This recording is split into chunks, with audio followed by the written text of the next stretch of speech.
Hey guys, welcome back to the channel. This is story about what if Naruto has a regular sacred gear part 1. Before I start, please do support for more amazing content and comments for part 2. Do consider to subscribe my channel and share my video to your friends and check out the description as well. Let's start the video. Fuck Yasuo and fuck all of his players. No, seriously, fuck all of them.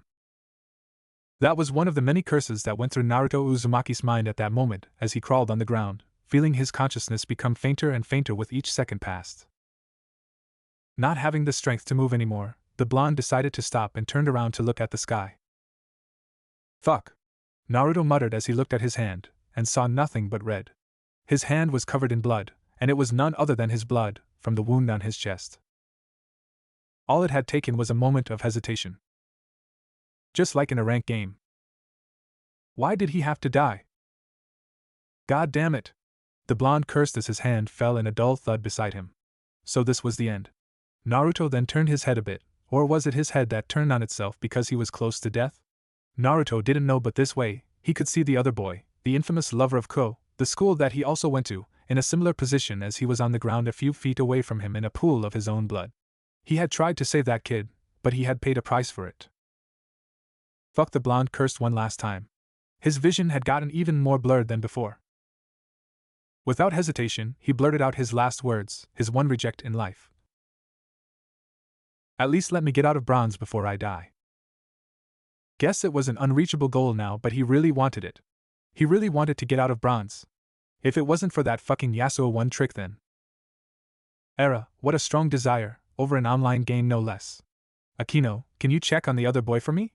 He then heard a soft and melodic voice before losing consciousness. You didn't summon me here, but let me see what I can do for you. I won't let you die here, Naruto Uzumaki-kun. Break. The school that he went to, Ko Academy, was a private school. Due to the fact that it used to be an all-girls private school, consequently, the number of girls was still far greater than that of boys, even though that over time the number of boys had increased, with a ratio of 8 to 2.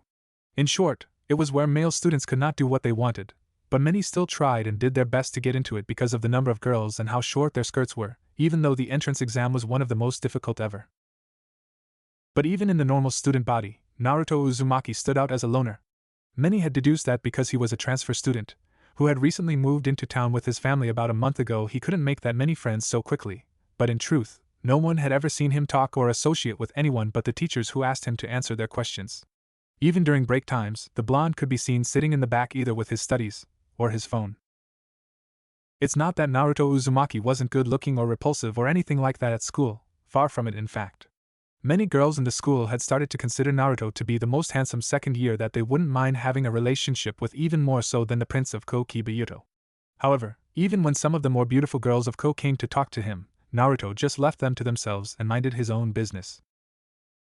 However, his bad boy attitude allowed him to remain on the radar of many female students of the school, and his fame only continued to grow with each day at school. It also helped that Naruto was also the top-ranked student in the school, having achieved top marks in every single subject, even though he never looked like he was trying the hardest in classes. But there was a side to Uzumaki Naruto that none of his classmates knew about. Man, I can't wait anymore, muttered Naruto in his mind as he grabbed his stuff and stood up to leave his class, much to the shock of his classmates because it was only a short break time and not the end of school. The blonde was dressed in his usual school uniform, which consisted of a black blazer with white accents over a white, long-sleeved button-down shirt with vertical linings, a black ribbon on the collar and matching colored pants. However, his uniform differed in the fact that he wore a black and orange sneakers in place of the usual brown dress shoes. It was obvious that Naruto's uniform had seen better days, but he couldn't care less about it at the moment as he ran out of the new school building, avoiding Momo Hanakai of the student council, who shouted after the blonde to tell him to stop. But of course, a white-haired big-titted beauty was the least of his worries at the moment. There goes our new transfer student. Sitting in her clubroom, Rias said with a small smile on her face as she leaned one elbow on the window frame and looked out at the schoolyard, where Naruto Uzumaki was running toward the school gate, while being chased by Momo of the student council. For a girl that was 17 years of age, she had an hourglass body that surpassed even that of a top-class supermodel, with a large bust catching the eye of most hormonal teenagers. Her blue-green eyes were like the most beautiful crystals that had stolen many feeble hearts. But above everything else about her, her beautiful, flowing crimson hair that covered her back like a curtain of red silk, was no doubt her most beautiful and noticeable feature.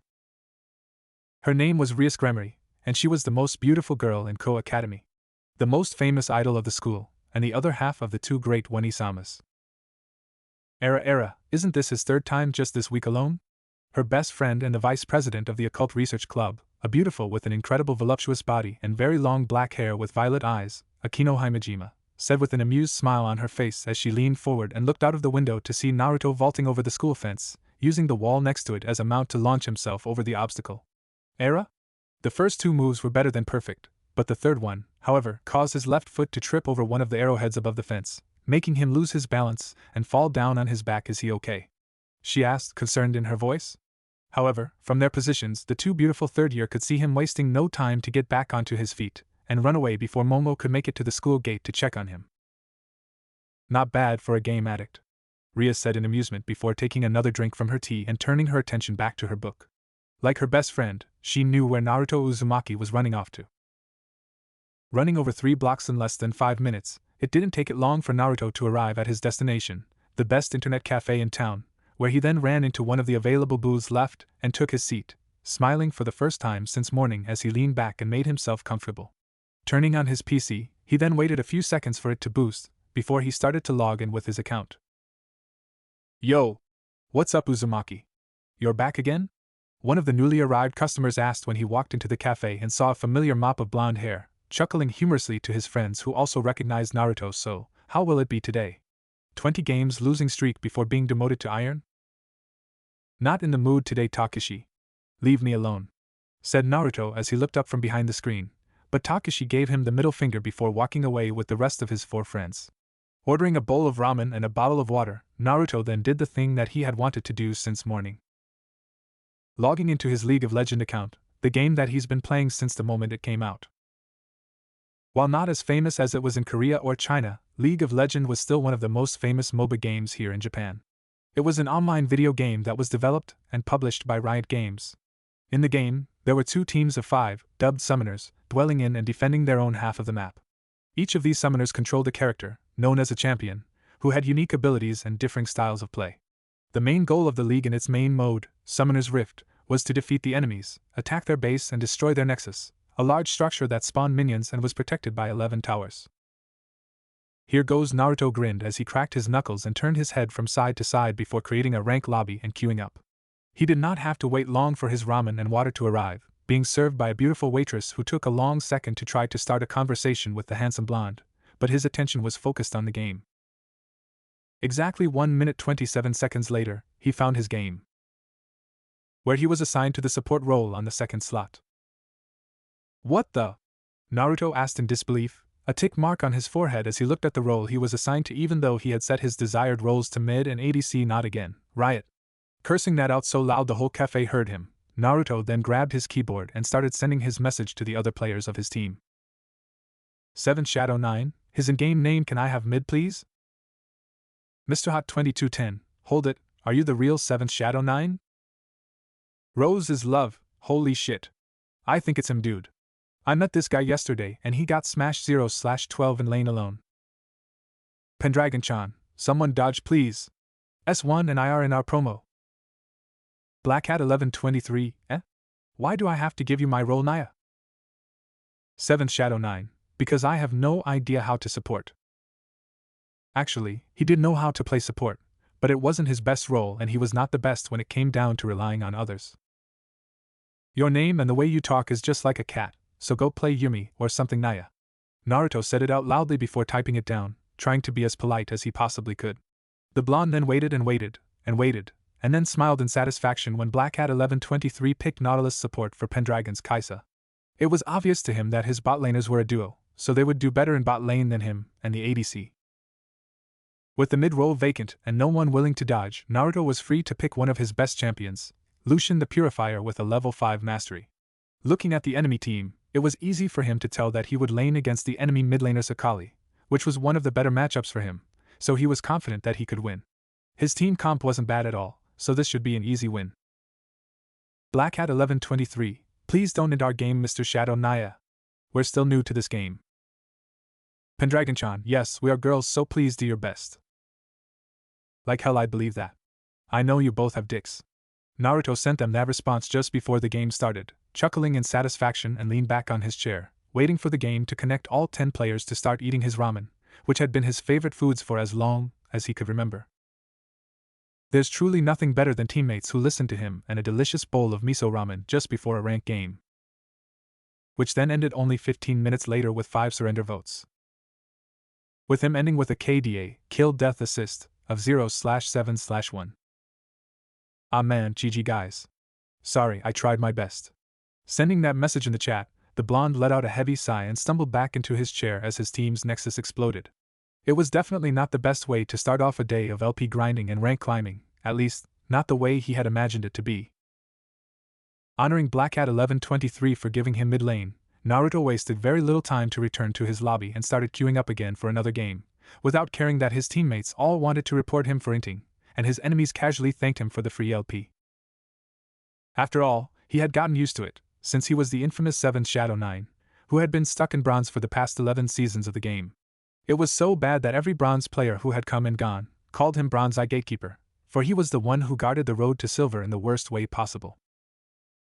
Break. After another 7 hours at the internet cafe, ending with a score of 7 victories and 9 defeats, which actually wasn't all that bad and allowed him to get into promo for silver for the 3rd time that month, Naruto finally packed up his things and headed back home. The cafe was quite far from his home, so it took him an hour by bus to get back to his house. "I'm home," announced the blonde loudly as he took his shoes off and placed them on the rack. A beautiful woman in her mid-30s with red hair walked up to him from the kitchen, smiling at him. "Welcome home, Naruto-kun. What took you so long today?"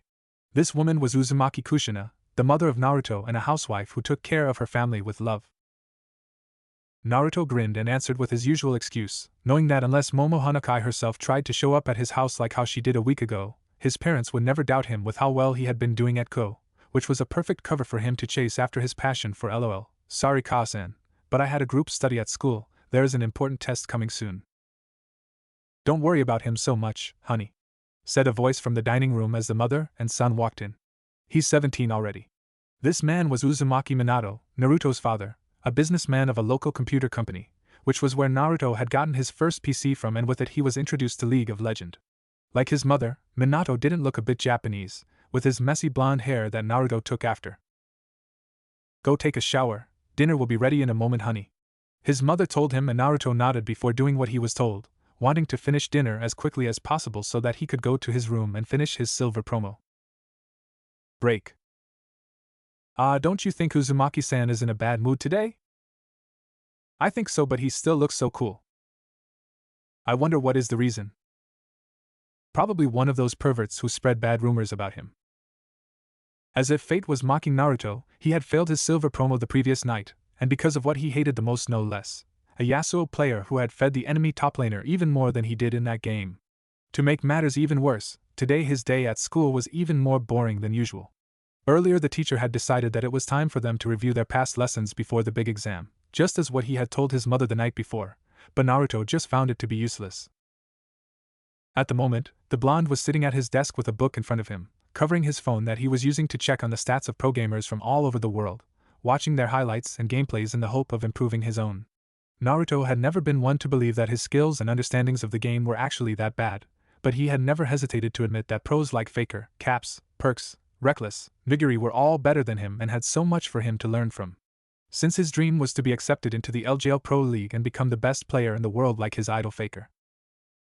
After 6 hours, the day was finally over, and Naruto took a second to take in a nice breath of fresh air before he then proceeded to leave school.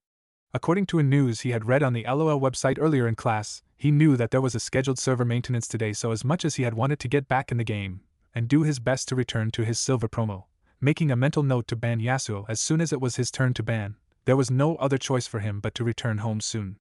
It has been a while since he went home right after school after all. But just as fate would have it, Naruto heard a scream coming from a local park. Ah! Naruto's eyes widened when he heard the painful scream, and wasted no time to run toward that direction. The blonde made it into the park, and found out the scream came from a small area near a large fountain.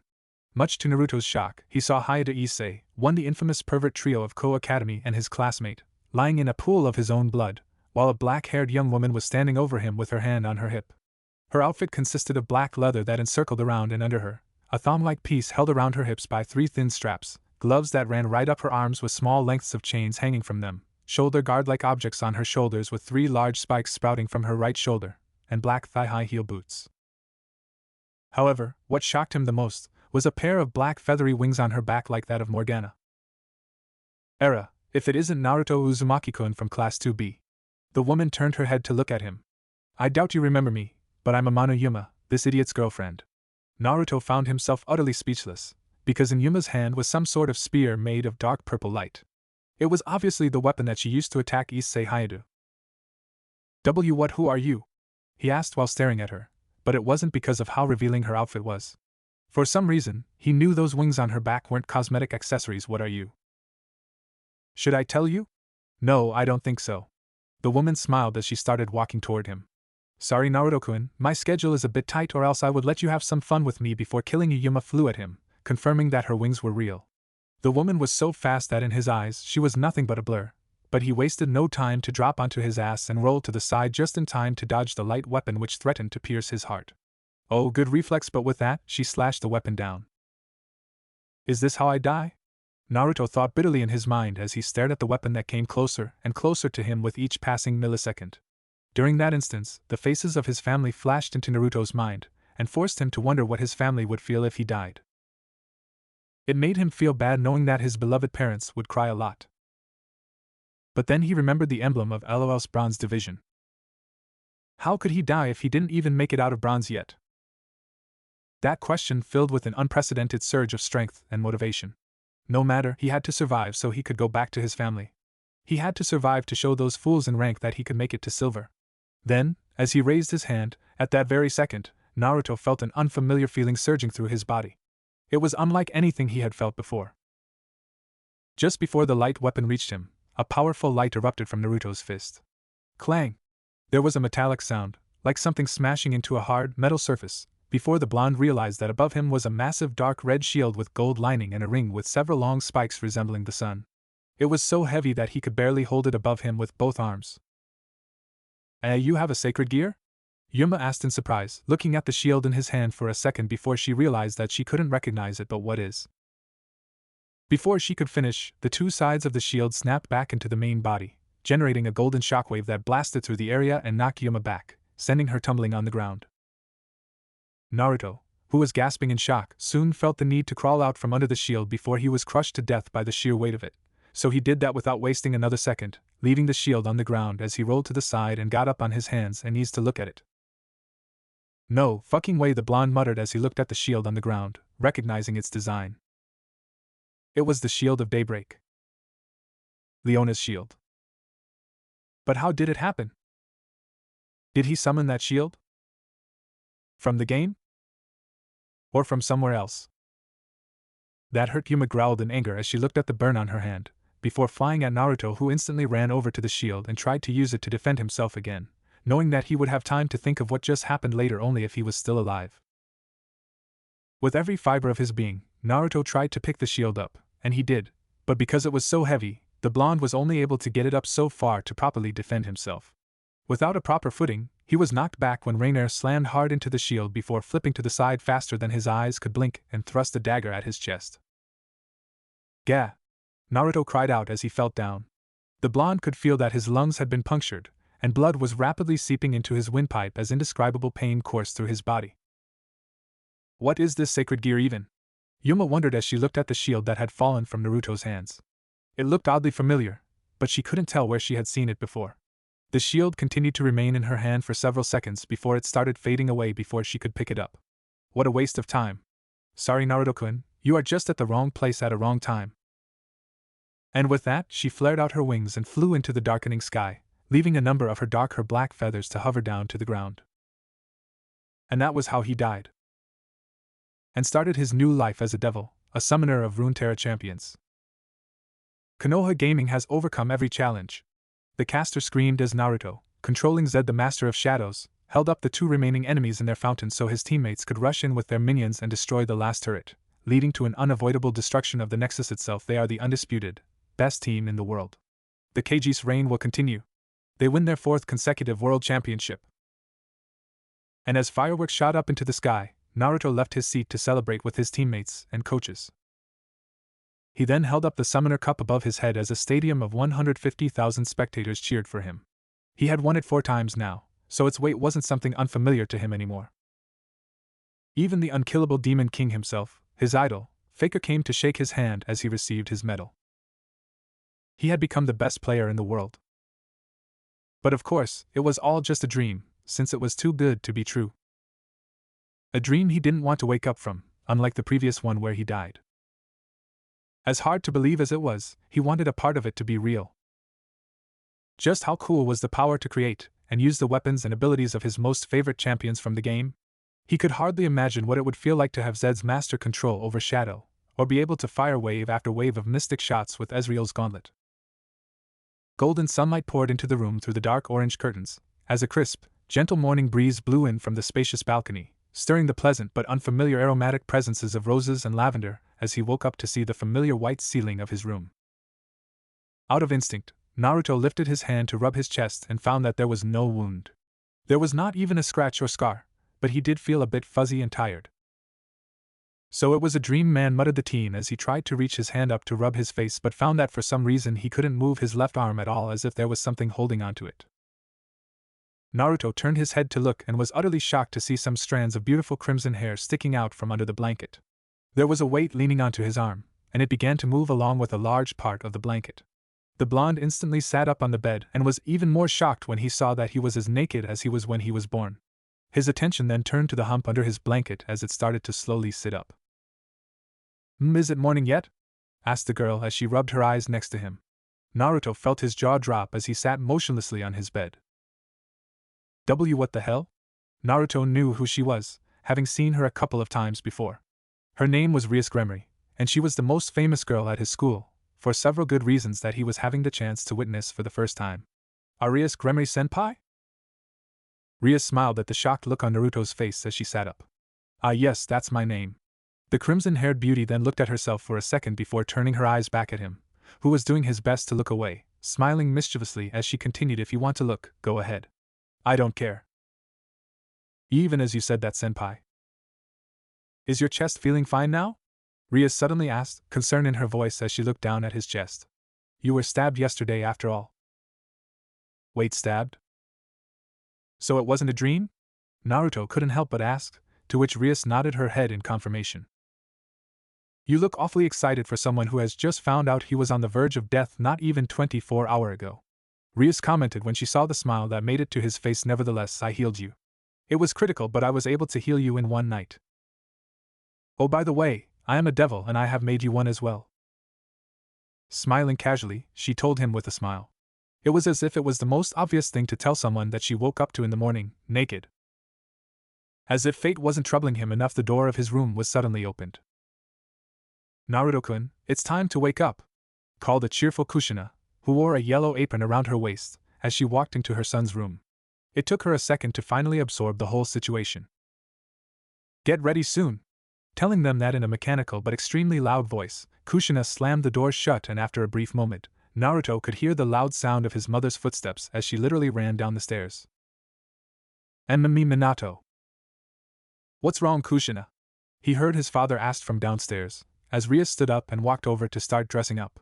Her action allowed him to catch a generous view of her amazing buttocks, which rivaled even her enormous firm before he forced himself to look away. "It looks like you saw a ghost." Say sex. Naruto-kun did it with a foreigner. Now, calm down and tell me what you saw." Naruto could only let out a heavy sigh, something that he always did whenever he lost the rank game with the worst KDA possible for a solo laner. What excuse was he going to make to explain something like this to his parents? But if that wasn't a dream, then that meant break. "So what did you mean when you said we're devils?" Naruto asked loudly as he and Rias headed towards the direction of their school.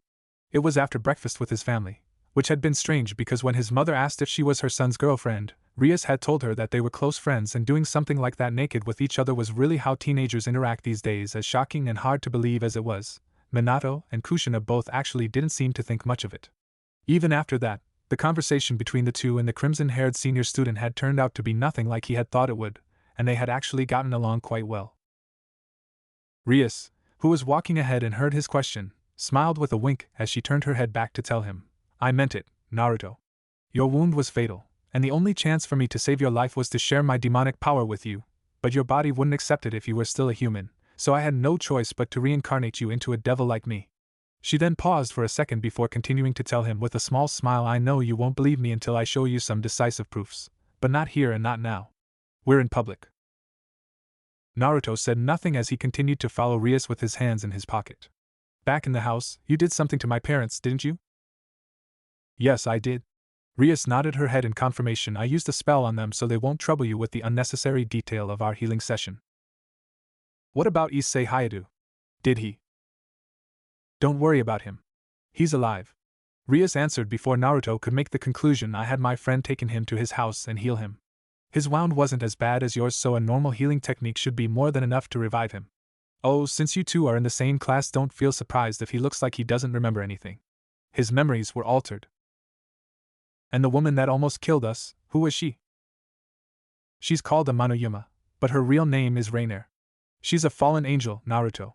Rias answered when Issei was on the ground. He wished really bad to die in a girl's arms with his face buried in her. Naruto almost stumbled and fell over, trusting the beast of code to want something like that in his last moment. But then again, he wanted to get out of silver before he died, so he would not judge. He had one of my flyers in his pocket at the time, so his wish summoned me. Since you were on the verge of death, I decided to revive you. Thank you, I guess. Ah, don't be. Rias shook her head and moved a strand of her crimson hair behind her ear as she continued. I actually wanted to revive Issei Hayadu-kun as a devil, not you, since we felt that he possessed a great power inside him. However, you were on deathbed and I couldn't just turn a blind eye to someone who I had the power to save either.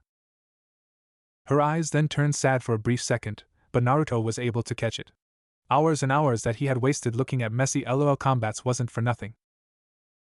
I hope you are worth it, Naruto. No, I know that you are worth the choice that I made. You can't do it again? Reincarnate someone into a devil, I mean? The blonde couldn't help but ask when he saw that the smile had returned to her face. Not in the way that I did to you, Naruto. But I think that's enough for now, Rias suddenly said. Oh, Kami! And out of nowhere, cried a random girl as the usual crowd of Rias Gremory gathered in front of the school. And Naruto-kun is walking together with Rias Onisama too? Naruto honestly didn't realize that the two of them had arrived at the school already, and to be honest he actually didn't care all that much now. He might not look like it, but there had been bad rumors of him floating around the school as it was. Oh my, the two of them look so cute together. Yeah, Naruto-kun looks so much cooler walking next to Rias-senpai. Doesn't Rias-senpai look content? Must be because she has found a boyfriend in Naruto-kun. Kaya! And then all the girls cooed in excitement. Naruto was quite positive that by lunchtime, everyone in the school would start saying that he started dating Rias Gremory. Do take care of yourself, Naruto-kun, and try not to skip class today, Rias told him with a sweet smile. I'll send someone over to retrieve you. We will meet after school. And with that, she turned on her heel and walked toward the old school building. Naruto, meanwhile, was mesmerized by the beautiful crimson curtain that was her hair, and so he stood there, looking at her for a second before he felt someone grabbed and pulled on his ear, making him cry out in pain. Even before he saw her, Naruto knew who it was. Ouch ouch, Momo-chan, please let go of my ear.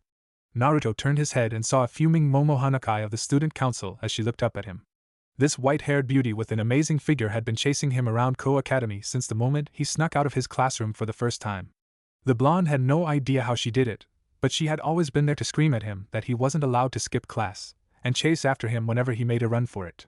School was boring to him, so the two of them had done the cat and mouse game almost on a weekly basis. So much that there weren't even rumors about the two of them anymore, since everyone had seen Naruto and Momo with each other so much that they didn't even bother to make rumors about them anymore. Nevertheless, they all found it amusing to watch whenever Momo was able to catch him. Come with me to see Sonakaishu, Momo said as she pulled him toward the student council office with amazing strength for a girl her frame. Naruto, who knew that he had no chance to escape now, had no choice but to follow her, fearing for his ear if he decided to do otherwise. You're not gonna skip school today as well, Naruto-kun. Break. There. After sneaking out of school that day, Naruto Uzumaki found himself sitting at a local riverbank, the least crowded area of the town at this time of the day, working on a training dummy he had been making for the past 10 minutes with several tree branches and thin wire. He was making the dummy look like it was holding onto a stick or, from his point of view, a blowgun, and then stood up to walk closer to the river to stab the end stick down to the ground to make it stand. Returning to his backpack that he left where he had sat, the blonde then took out a Timo's hat, a green beanie with a pair of red goggles and 2 small animal ears sticking out on the top, and walked back to place it on the dummy head, smiling as he looked at the thing. It was far from the best, but no one could deny that it was an accurate real-life version of the game's infamous practice tool. Alright, let's start with something simple, Naruto said, and then opened a notebook with a list that he had made while he was still in his classroom. The first, of course, being none other than Lucian's relic pistols. If yesterday wasn't a dream, then let's see if he could do it again. Sitting down in Seiza on the ground, Naruto then concentrated, recalling the feeling that he had the day before while thinking hard about Lucian's dual pistols. He still had no idea how his power worked, but in a blinding flash of light, Naruto felt something heavy materialize in his hands and looked to see Lucian's pistols, which were almost as long as his arm and incredibly heavy too. Yes! Naruto cheered out in excitement, and stood up to celebrate, causing the pistols to slip from his hands and one of them to fall on his foot, making him fall back down on his ass. But even as rolled on the ground holding his foot in pain, the smile never left his face. After the pain had left him, Naruto hobbled over to the guns and picked them up, holding them in his hands. Although for some reason the two weren't as heavy as he thought they would be. Okay, let's see what these babies can. But it was at that moment he noticed it. Both guns had no triggers. Am I missing something? The blonde asked in confusion, before he started waving the 2 pistols around, looking for a way to fire them, but no matter what he tried nothing seemed to work, and made him feel more and more like an idiot with each second. To the onlookers randomly walking on the street above him, they probably thought that he was a child playing with a pair of fake guns, or a cosplayer practicing for an upcoming fanfest. Ugh, this isn't working, the blonde muttered as the dual pistols faded away from his hands. Of course, he didn't think that the pistols were anything more than a pair of normal constructed models, with how Leona's Shield of Daybreak had sent out that shockwave like her W ability, Eclipse, the previous day. It was obvious that he couldn't fire them like a normal gun. Normal gun. Okay, let's try out something with the trigger. Making a mental note to reread Lucian's lore to find out the problem later on, Naruto walked back to his notebook to cross Lucian's relic pistols from his list, and then stood back up to construct another favorite gun of his. The Whisper. Of course, after he had been able to understand the basics of how his power, or sacred gear as Rainier had called it, worked, it was rather easy for him to do it the 4th time. In a flash, Jin's iconic weapon, the Whisper, materialized in his hand, but it wasn't the only one, as a rifle barrel attachment manifested and attracted itself to an ammunition belt around his hips. Cool, the blonde exclaimed, but he still had no idea how his sacred gear worked. He didn't think about the rifle barrel attachment, or the ammunition belt, but they still manifested with the pistol. Okay, let's see it. He turned the Whisper at the dummy, and then pulled the trigger. The first shot was as powerful as he had seen it to be in the game, and the sound it made was far from a whisper. Almost as soon as the bullet left the barrel, Naruto felt the exhausted force knocked into his face, causing his front hair to sweep back. The recoil was so powerful that if he hadn't taken a firm stance, then he would have been knocked onto his back. The shot itself was also devastating, as the entire head of the Timo training dummy was blown off, sending the hat into the air before falling back down in a dull thud.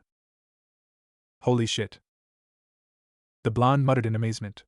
However, he felt numb in the arm after that. If that was the first shot, then what of the 4th one? Jin's passive, innate, death in 4-axe, made it so that he had to reload after every 4 shots of basic attacks, but the final round would critical strike and deal the target's missing health as bonus damage. While he doubted that it would work the same here in the real world with the whole bonus thing, there was a chance that the 4th shot would no doubt be the most powerful. Let's find out. Double-checking to make sure that no one was around, Naruto then fired the next 2 shots into the river. It was as devastating and crazy as the first one, but almost as soon as the 3rd bullet had left the gun, a faint aura started to radiate from the bullet chamber of the Whisper, and the gun itself was vibrating as if it was asking him to fire, showing that the Whisper indeed worked just like how it was in the game. Okay, let's not fire that now, Naruto muttered nervously as he sat down and reloaded, testing how fast he could do it. After a few tries, he was able to reduce the time down to 5 seconds, which was double the time Jin could in the game, but he had no complaints. Okay, but how does this work? He then removed the rifle barrel from his belt and tried to connect it with the pistol to create Jin's ultimate ability, Curtain Call, which let him snipe down enemies from afar. After a few minutes of examining and trying, Naruto was able to fuse the two with each other, creating a sniper rifle that, in all honesty, looked more like a cannon. After he was satisfied with Jin's pistol and decided that it was useful, the blonde let it fade away and went to his notebook to start doing some real tests. After 3.5 hours, he had come to several conclusions. Weapons with simple activation mechanisms, like Jin's pistol or Tristana's rocket/cannon launcher the boomer, were easy enough for him to use. The melee class, like Yasuo's sword, blessed his sword for thinking about summoning that, or Leona's zenith blade, was also not that difficult. However, he didn't have an idea how to use their abilities. For example, abilities like Yasuo's Q, Steel Tempest. It was an ability that when he thrust the sword forward fast enough and hit something twice, a whirlwind would be generated from the sword, allowing him to send it out at his next attack and knock enemies in the air. His second ability, Wind Wall, however, wasn't created when he slashed his word on the ground horizontally like how the Unforgiven did it in the game. He also couldn't dash the same way Yasuo did with his third ability and blink to an airborne enemy to slash them multiple times like how Yasuo did without running at them first. If the abilities were straightforward enough and came from the weapons themselves, then he could use it with no problem. Like Jace's Hextech hammer, had buttons on the handles that allowed him to switch between cannon form and hammer form as well as choose which abilities he wanted to use, so bless the Defender of Tomorrow for doing something like that. But otherwise, if the abilities themselves were something that the champions acquired in the lore, he had no idea how to use it. There was no button for him to press and activate them manually like how he did it in the game. Which took him to the problem with the mages, those who used actual magic. For example, he could actually construct Ari's orb, but all that he could do with it was bouncing it around. It did return to him if he threw it away like a boomerang after traveling a small distance, but aside from that, he had no idea how to use Ari's other abilities with it, since they didn't come from the ball but Ari herself. Charms, Foxfires and even her ultimate Spirit Rush itself was Ari's natural powers, something that even if he could use, he would have zero idea on how to use them. Which led him to the next question, could he summon the champions themselves and would they behave just like how they were in the game if he could? He would love to be able to summon someone like Evelyn or Miss Fortune, but that was out of context. Also, as cool as it had been for him to run tests on his sacred gear, would there be anything useful for him to use them on or? Before he could test out his theory of the champion summoning, however. So this is where you have been all day. He then heard a voice and looked up to see Rias Gremory standing above looking down at him with a nonchalant expression on her face as she had her arms crossed under her, and a bat-like creature rested on her shoulder. Standing next to her, meanwhile, was someone that made his face pale. Rias-senpai Sona Kaishu? So he's your new servant, HM Rias? Sona Shirtorai, the president of the student council, asked stoically as she looked at her crimson-haired friend. You know, at least he's not at the internet cafe downtown. Break. And this, Naruto, is our base of operation. Rias introduced as she led Naruto into her clubroom, located on the second floor of the old school building. It was the famous occult research club that consisted of the most famous and best-looking students at Ko, a wood-paneled room with Victorian couches and chairs along the walls. It also had a bathtub, for whatever reason he decided not to ask. Sitting on one of the couches was a petite girl with white hair and abnormal yellow eyes. The front of her hair had 2 long bangs going past her shoulders and several loose bangs that hung over her forehead, while the back had a short bob cut, with a black cat hair clip on both sides of her hair. She wore the girl's uniform but seemed to have discarded the shoulder cape. He knew her. Her name was Kaneko Tuju, a first-year student and the cute mascot of Ko Academy. The next person that was in the room was a handsome young man dressed in the standard version of Ko Academy's uniform for male students. He had short blonde hair, blue eyes and a mole underneath his left eye. His name was Yudo Kiba, and he was the second most handsome second year of Ko who was adored by many female students and hated by other male students kinda like him. The last was the other half of Ko Academy's 2 great one-sama, Akino Himejima, a beautiful woman with an extremely voluptuous figure that rivaled even that of Rias Gremory herself. She had very long black hair and violet eyes. Her hair was tied in a long ponytail, reaching all the way down to her ankles with 2 strands sticking out from the top, with an orange ribbon holding it at the back of her head. Like the other 2 girls, she wore the girl's uniform with black knee-length socks. I take it that you know everyone in this room? Rias asked, turning over to look at him as she came to stand at her queen's side while her servants took turns introducing themselves to Naruto, who then looked around for a second before nodding his head at them. So I'll be frank with you, here we are all devils. He doesn't look that surprised. Akino commented with a soft smile. Ah well, 'cause that's not the craziest thing for me today, Naruto answered with a chuckle as he closed the door and walked into the room. So you believe me? I can't see how else that I am alive now, but he then raised his hand. I have one question. Go ahead. Can you turn me back to a human? He asked with a very straight face, making Rias and her club look at him in surprise. I'm grateful that you decided to save my life, senpai, even though it was never your intention, but I'd rather not become any one devil's servant and continue on normally with my life, thank you. How do I say it? I don't think it works that way, Naruto. Rias shook her head as she told him. She had expected him to ask her that, since she turned him into a devil against his will. Once you have become a devil, there is no turning back for you. The devices that I used to turn you into a devil, it has become parts of you now. I'm sorry, Naruto, but I can't turn you back. Ah, I see. You don't have to worry about it, Naruto-kun. Kiba said with a small smile. Bucho here is a devil who comes from a devil clan that is famous for their extraordinary affection for their servants, so into her we are more like her family than anything else. Naruto then took a second to look around the clubroom, and saw that even the usual emotionless Kaneko seemed to share the same feeling as Kiba. This is not a trick, right? The blonde asked, before nodding his head. At least it would give him a reason to use his sacred gear. Okay then, I guess I will stick around, but don't think I will start calling you Mistress Rias or something like that. Don't worry about it, Naruto. Rias said with a wave of her hand. The occult research club is our facade, but it is also a hobby of mine and it works and functions like a normal club here in Ko, so I'm fine with everyone addressing me as Bucho, president, around here. Great, what about Sona Shitori Kaishu? Is she a devil too? Yes, she and the members of the student council are devils. Her real name is Sona Citri, the heiress of the Citri clan. Rias nodded her head in confirmation. So that meant Momo Hanakai was also a devil? No wonder why that girl had such ridiculous strength and could chase after him for so long. Naruto had noticed that, from lifting Leona's shield of daybreak earlier, he had become a lot stronger and faster after becoming a devil, so it wasn't so bad. Rias then went to sit down on the couch next to Kaneko, and took out a small document under the table before showing it to him.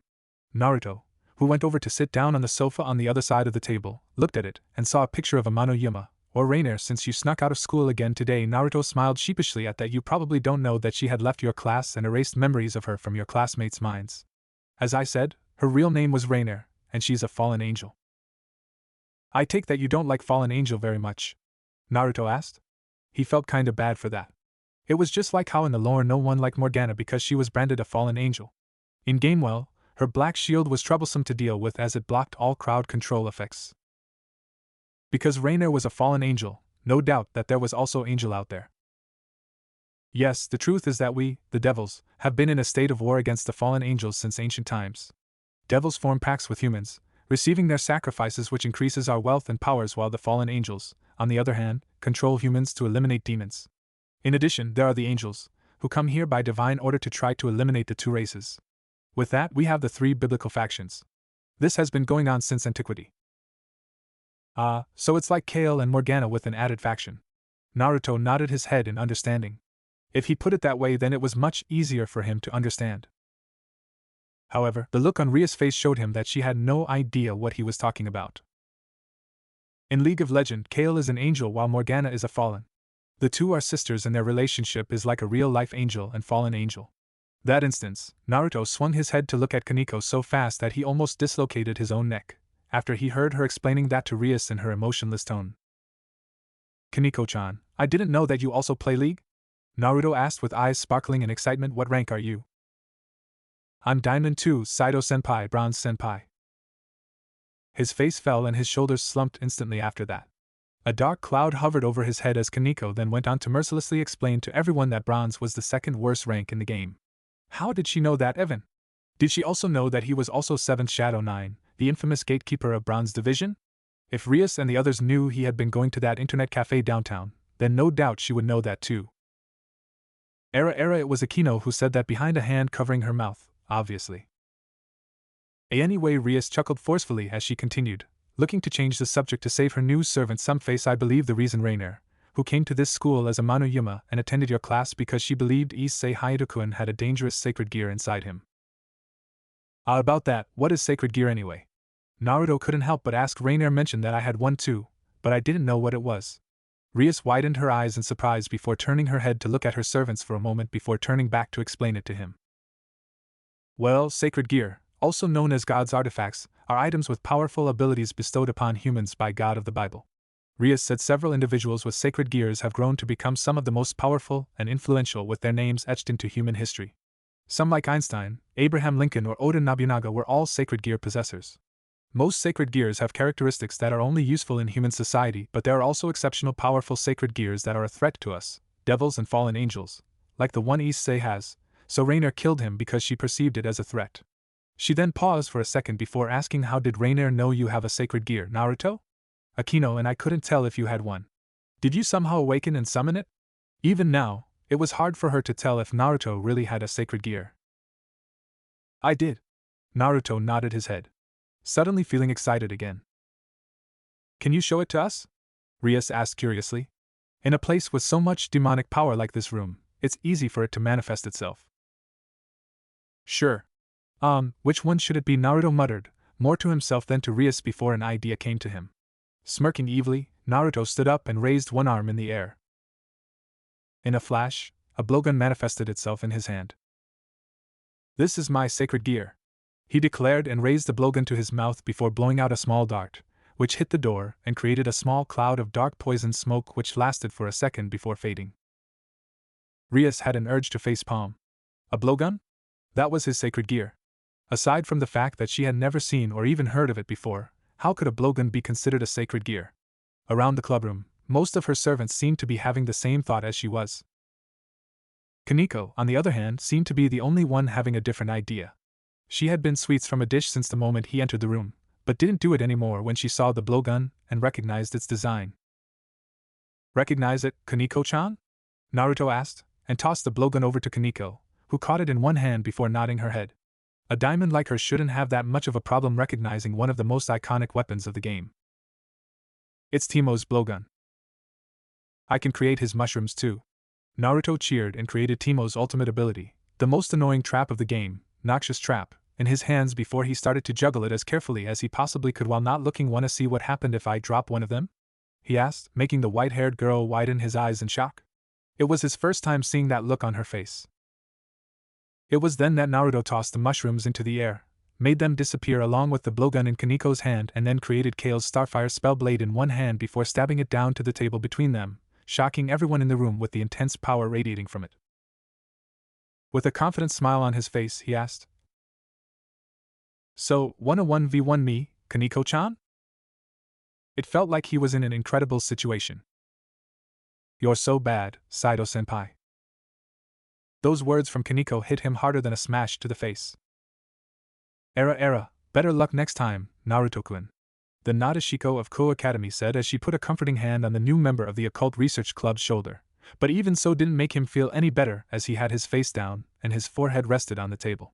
Behind her, Kiba Yudo was having a similar reaction to Naruto's 9th consecutive defeat to Kaneko, standing with Rias, who had an amused look on her face, while the whole club itself was the current center of attention of the whole internet cafe, which consisted of mostly male customers. Rias herself would never believe that there would be a day for her to step foot into an internet cafe. Sure, she had been to a bunch of cafe before, but not one that also served as a base of operation for hardcore gamers like Naruto Uzumaki.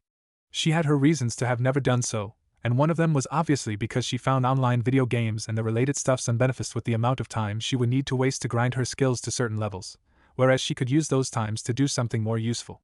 If she wished to relieve stress and honed her skills, chess was her go-to. But it seemed that everything would have to change, today.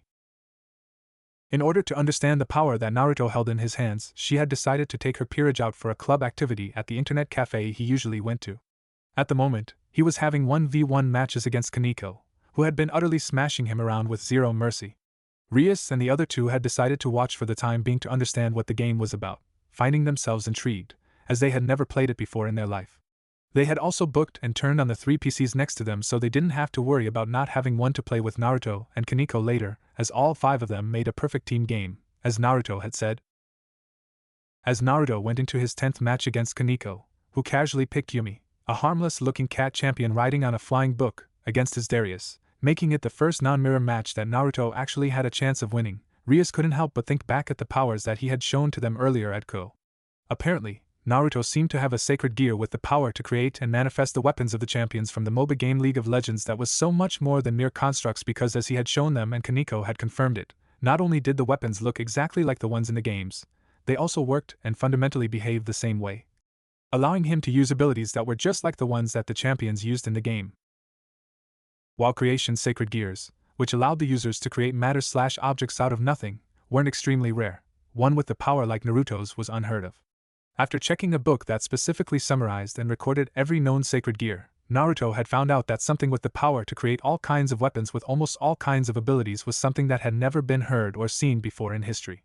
The closest thing to Naruto's sacred gear that she could think of was Annihilation Maker, a top-tier Longinus-tier sacred gear that granted its user the ability to create an assortment of creatures from their shadows and based on their imagination, and as such, the more powerful the user's imagination, the more powerful the creature was upon its creation.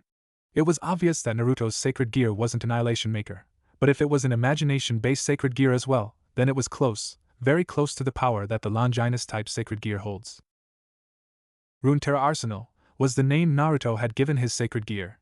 In lore, Runeterra was the world of League of Legend, where extraordinary individuals were chosen as champions to fight in an arena that was called the Fields of Justice.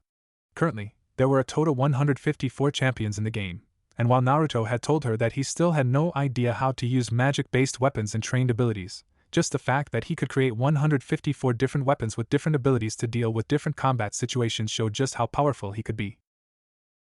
Which led to a question that had made Rias and her other servants shiver when he mentioned it. Could he summon the champions of the game themselves? If his power was truly that of a sacred gear, then such a thing would not be impossible. The blonde had only recently awakened it, so the sacred gear was without a doubt still in the earliest state of development. Given time, he might even be capable of doing something like that, but to what extent, Rias didn't know. However, like her other servants, the crimson-haired princess would love to find out. Gah! What the hell is that healing? Naruto cried out in shock, breaking Rias out of her musing. Focusing her attention back on his screen, Rias saw that Naruto's champion was in critical health. It was the same for Kaniko's cute little cat after Naruto awed Assault with all of his abilities and summoner spells. However, a single heal from Yumi's ability, Zoom Eyes, was enough to bring her back to full health, much to the blonde's shock and dismay. You're dead, Saito-senpai. Kaniko told him nonchalantly and then attacked him with a single basic attack before casting the Ignite spell on Naruto's champion, finishing him in the process. Era, the white-haired girl, finished with a sigh and a rare, amused smile as she turned her head to look at the defeated Naruto, who had a dejected look on his face as he slumped down the table. Bronze Gatekeeper, that was Naruto's nickname in the League community. Apparently, her new servant was so bad that he had played for 11 seasons and had never actually gotten out of bronze before. How could someone get stuck in the same level of gaming skills for 11 years was beyond her. It was also worth mentioning that Iron Division had only been added a couple of seasons ago, which meant that Naruto used to be the best of the worst League players, being a heart-stuck bronze eye, something that Kaniko had called him earlier before their first 1v1 match. I think that's enough 1v1 ing for now, Naruto, Kaniko. Rias finally said, and then walked over to the seat on Naruto's left as Akino and Kiba took theirs next to hers. It's time for you two to show us how to play the game. As Naruto's head immediately perked up at that. Click on the game client and create your accounts first. Naruto pointed his hand on Ria's screen, making her nod her head and do what she was told. After a few minutes, she logged into the game as Crimson Heiress. Akino and Kiba soon followed her as well, with their names being Thunder Priestess and Demon Knight 1234 respectively. You won't be able to play rank till you're level 30, so let's stick to normal blind picks for now. Kaniko, whose account's rank and yellow were both too high, increasing the chance of being matched against skilled players, decided to create another account with the name ShiroNex0 for herself. After spending the next few minutes waiting for Rias and the others to finish the tutorial, the group set up a normal game lobby and joined in together. I will go mid, Naruto declared, excitedly. Jungle, Kaniko said nonchalantly with a hand raised. Guess I will play top then. Kiba laughed softly into his hand as he went through a number of available champions that he could play and their abilities. Since his account was new, there was only so much he could choose from. Bucho and Akino-san, you two can play bot lane as ADC and support. Naruto pointed his hand at them, making the two lean forward and look at him in confusion. ADC is attack damage carry, the one with the highest potential damage output in the game. Support is all about making sure things run smoothly for the team. You help facilitate vision control and protect your ADC in bot lane, he explained, proud of his own knowledge of the game. Before he felt a cold chill run down his back, and slowly turned around while laughing awkwardly to see Kaniko Tuju staring at him with half-lidded eyes, and a spoon in her mouth. Ah, I think I get it. Akino, you will be my support. Rias nodded her head with a confident smile. Era, let's do our best together, Bucho. The Nadeshiko laughed softly into her hand. Alright, if everyone is ready then let's do this. Try not to die too many times, Saito-senpai. Can you stop calling me that, Kaneko-chan? Break. Man. That was fun, Naruto said as he walked out of the internet cafe with Rias, bidding goodbye to Akino, Kaneko, and Kiba as they headed home in the opposite direction. It had been a while that Naruto could actually play League with friends and without needing to worry about his LP, and thus, he had played a lot better than normal.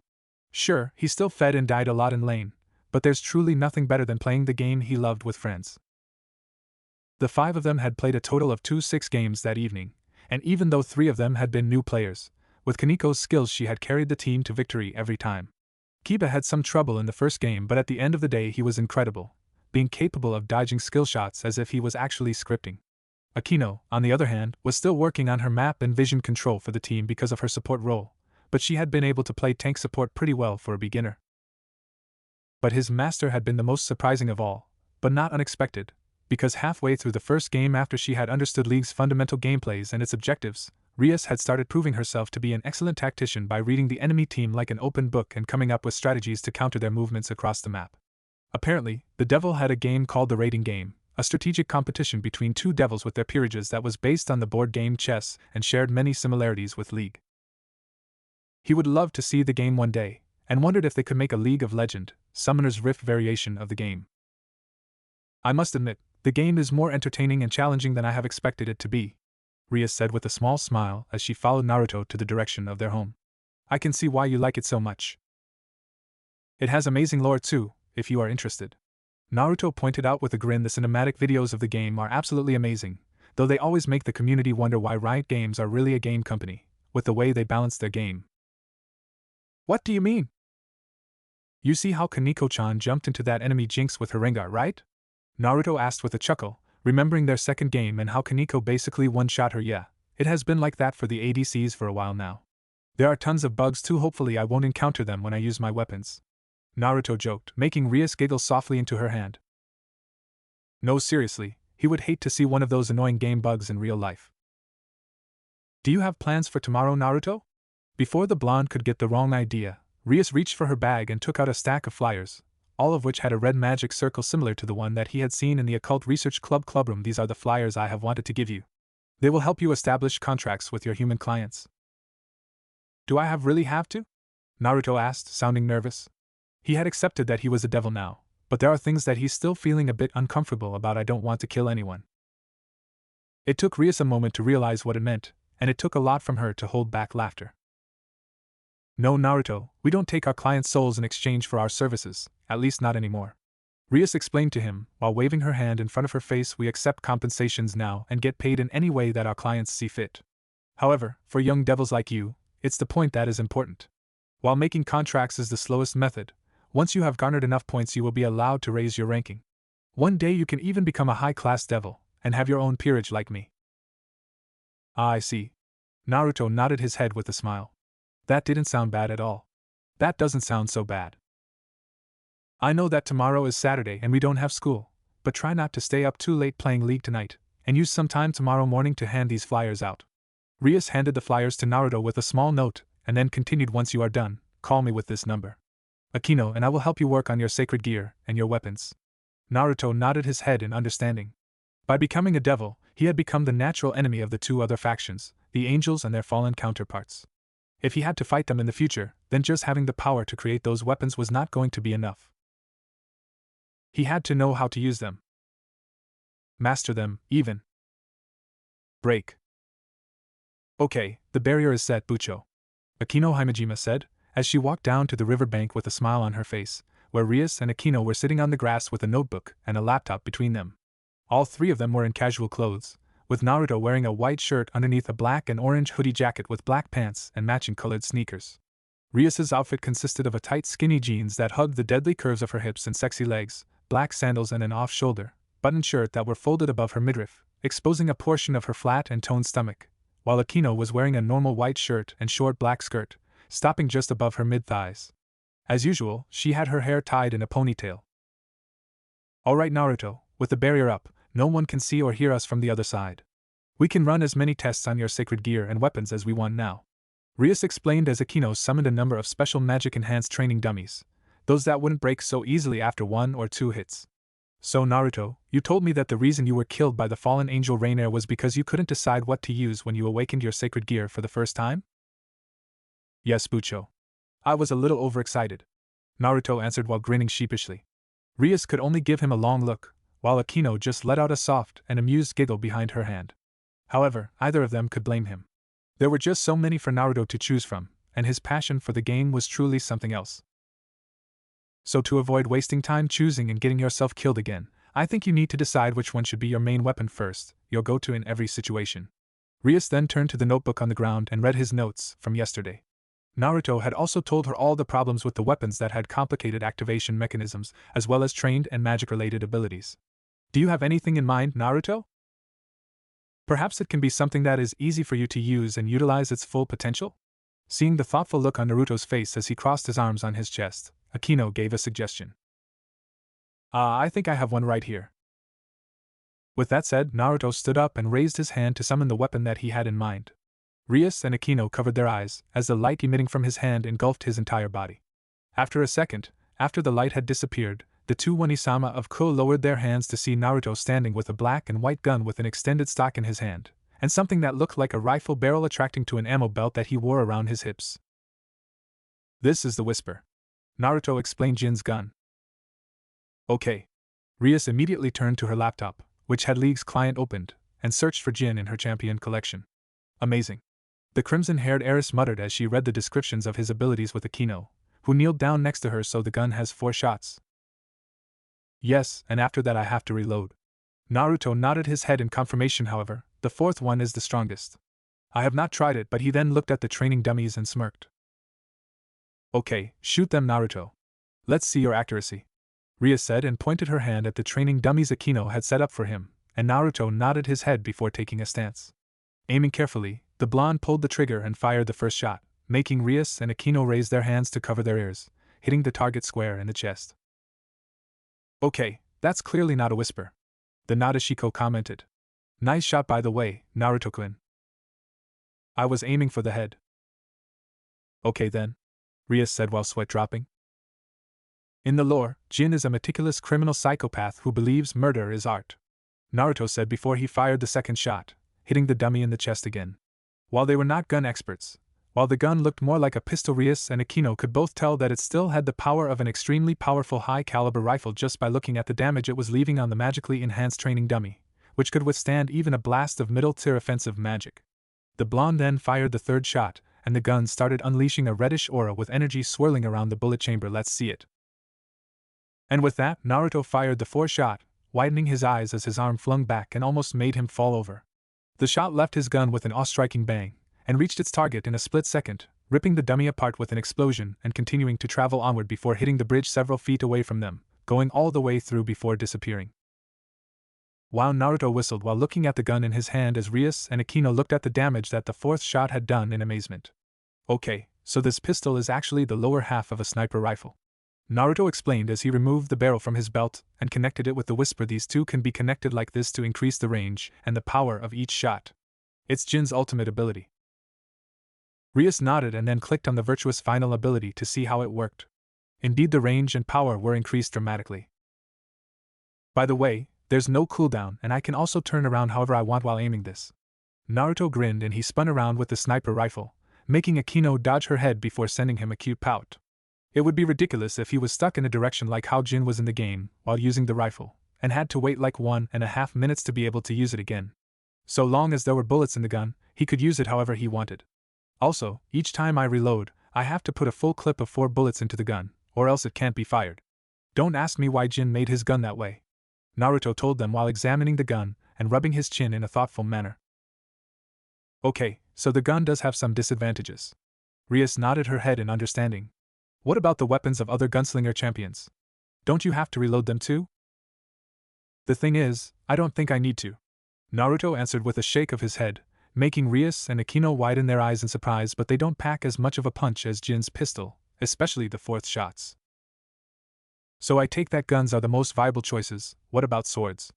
Rias couldn't help but ask, since swords didn't have activation mechanisms, it would be difficult to perform the abilities they were associated with respectively.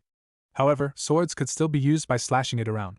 She then selected a certain champion and pointed her hand at his weapon. This one looked good. No! Naruto suddenly said while waving his hand. No way, I am gonna use that weapon. I hate Yasuo. Before either Rias or Akino could ask him why, Naruto immediately went on to rant about how Yasuo and his players always ruined his gaming experiences. So no, I am not going to use his sword. Okay, so let's just forget about it, Rias said finally before moving back to the list of champions, looking at the champion right next to Yasuo. What about Yon? That's his brother, Naruto said with a deadpan expression, making the two girls' sweat drop. But you know what, I don't think I have a problem with Yon. So Naruto raised both hands and summoned said champion's weapons, a pair of dual swords that represented his human and demon sides respectively, fitting for someone who used to be a human but was reincarnated into a devil like him. The sword in his left hand was similar to Yasuo's sword, a wind sword that was made of mortal steel and shaped like a traditional katana.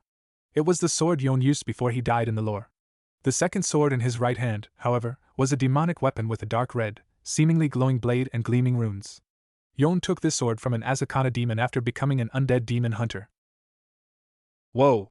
However, almost as soon as the Azakana blade had manifested fully in his hand, Naruto was forced to let go of the sword and let it fall to the ground to back off.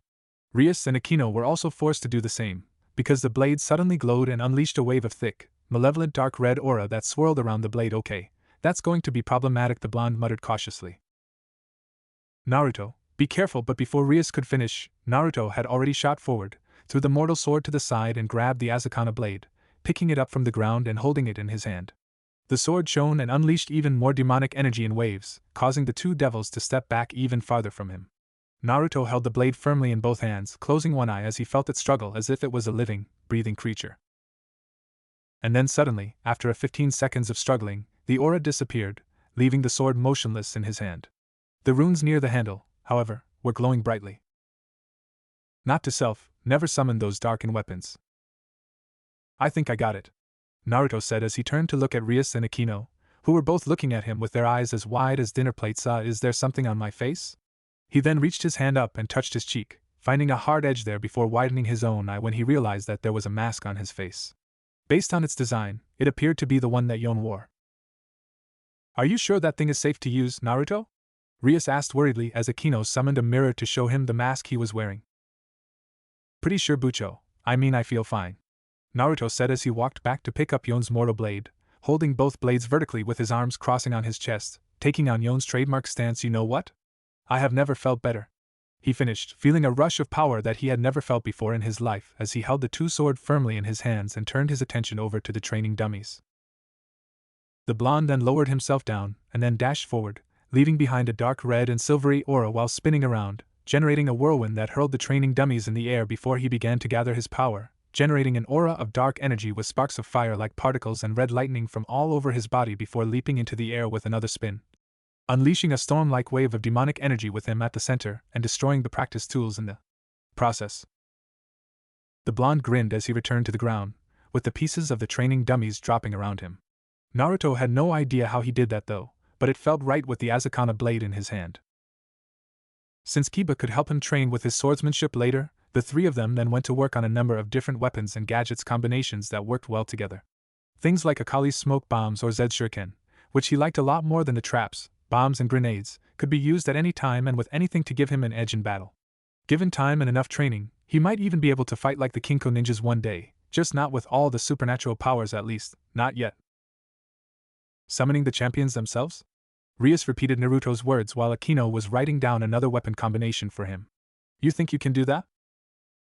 I don't know, but I don't think it hurts to try either, Naruto said as he finished the water bottle he had been drinking, feeling a bit drained from overusing his Runeterra arsenal. But Rias said over time as he grew stronger as a devil, that shouldn't be a problem anymore. Let's see, why don't you try to summon her?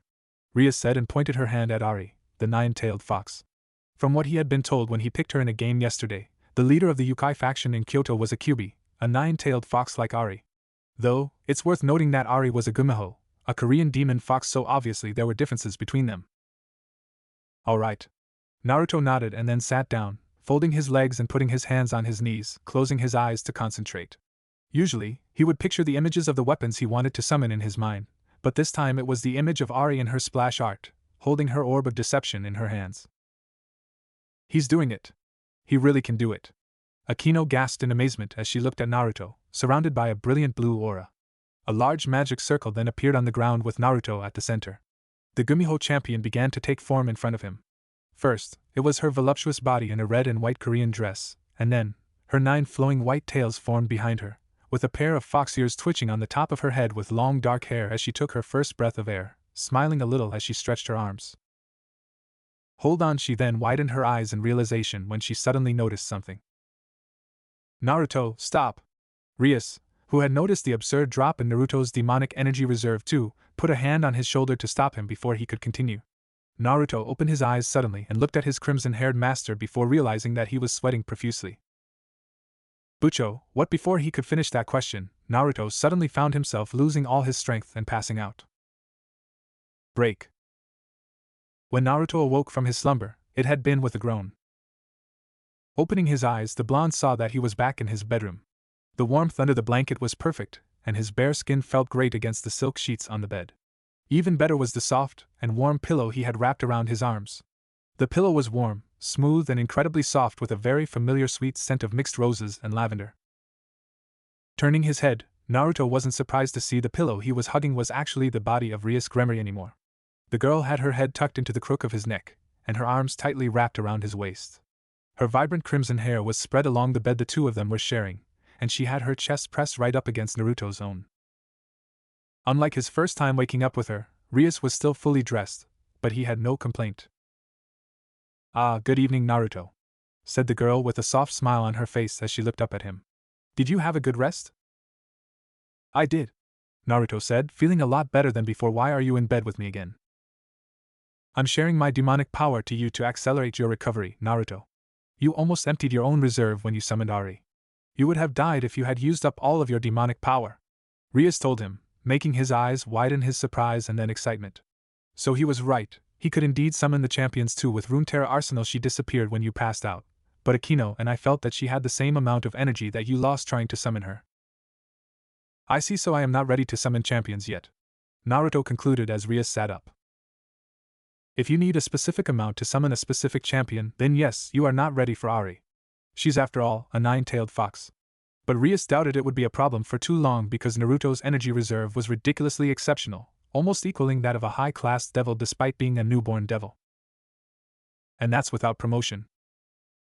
So who do you think I can summon now, Yumi? Naruto asked, chuckling a little at his own joke. I think so. Naruto smiled as she casted a spell with a red magic circle in the palm of her hand and used it to check on his condition. I think you're okay now. How long was I out, by the way? A little over 4 hours. Normally it would take longer to fully replenish your reserve, but I shared my demonic power with you, Rias reminded him as she took out her phone and checked her phone. If you're feeling better, then get dressed. We have a stray devil hunting order from the Archduke. A few minutes later, Naruto found himself walking alongside Akino, Kaneko and Kiba as Rias led them into an abandoned mansion. It was here that a stray devil was hiding. The walls were cracked and stained. Moss and vines covered much of the structure. The windows were broken, yet the inside was too dark for even their vision to pick out anything. From his understanding, stray devils were servants of high-class devils much like himself, except they had betrayed their masters and went rogue, similar to stray dogs, and because stray dogs caused major problem, they needed to be put down. When they are found by their master or by some other devil with the order to kill them, they had to be instantly eliminated. This was the law of demons. We've recently received reports that there's a demon who has been attracting humans here to feed on their flesh.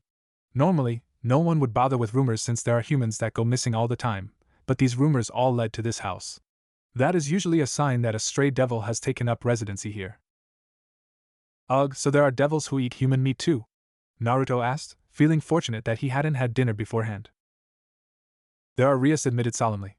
The group soon found themselves inside the mansion, where the stench of blood clung heavily to the air.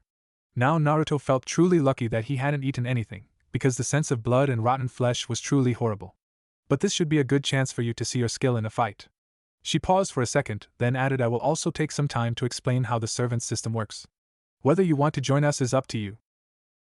Roger that, Naruto said. You know what chess is, correct? I'm not that addicted to League.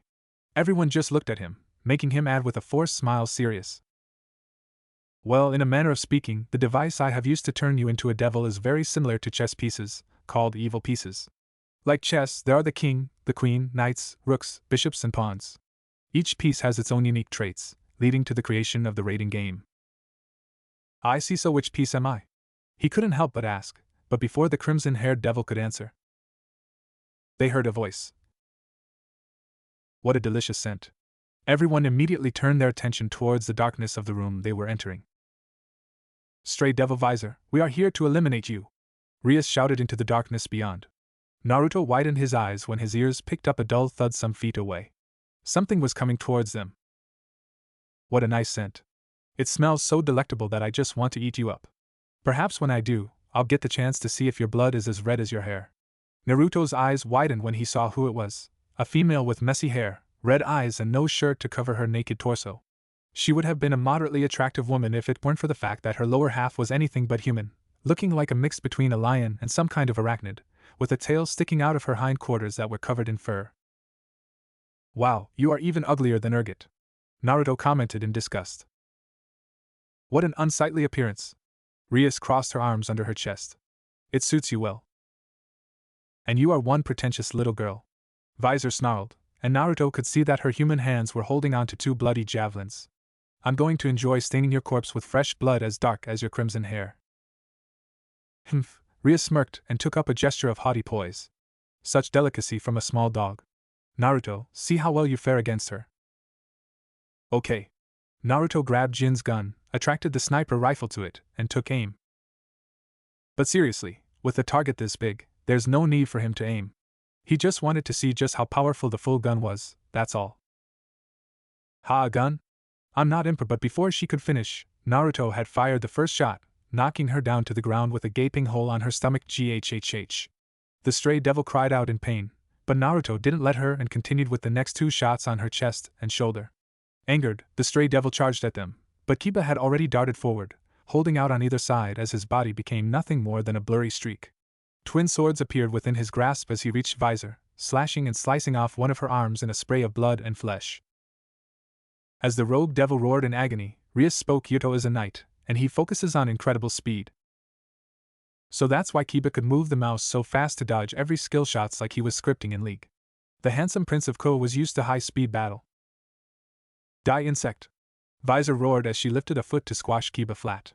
The young swordsman did not move an inch as the foot began descending, for at that moment, Kaneko jumped in, her hands stretched up and held the woman's gigantic foot above her head without breaking a sweat, much to Naruto's surprise. Kaneko is a rook, Rias explained as the ground beneath Kaneko's feet cracked as she liberally pushed the foot she had been holding above her head off, causing Visor to stumble down several feet away. Her traits are insane strength and defense. Take this, the white-haired girl said nonchalantly, and then, using the incredible strength granted to her as a rook, Kaneko pushed forward and was blasted into the air, her left hand clenched into a fist and crashed straight into Visor's underbelly. The power behind her attack had so much force to it that the much larger devil was blown off the ground and launched into the air before descending and crashing straight through a wall. Kaneko clapped the dust off her hands, that bored look still on her face. Weak. Wow, you are amazing, Kaneko-chan. Thank you for the compliment, Saido-senpai. Hey, what the hell? Now leave the game for gaming time, you two. Rias smiled while waving her hand between them. Ugh, Visor moaned in pain as she tried to pick herself up. How can a group so young be so strong? Last but not least, Akino? Rias called, and Akino walked forward with her hands clapping in front of her face.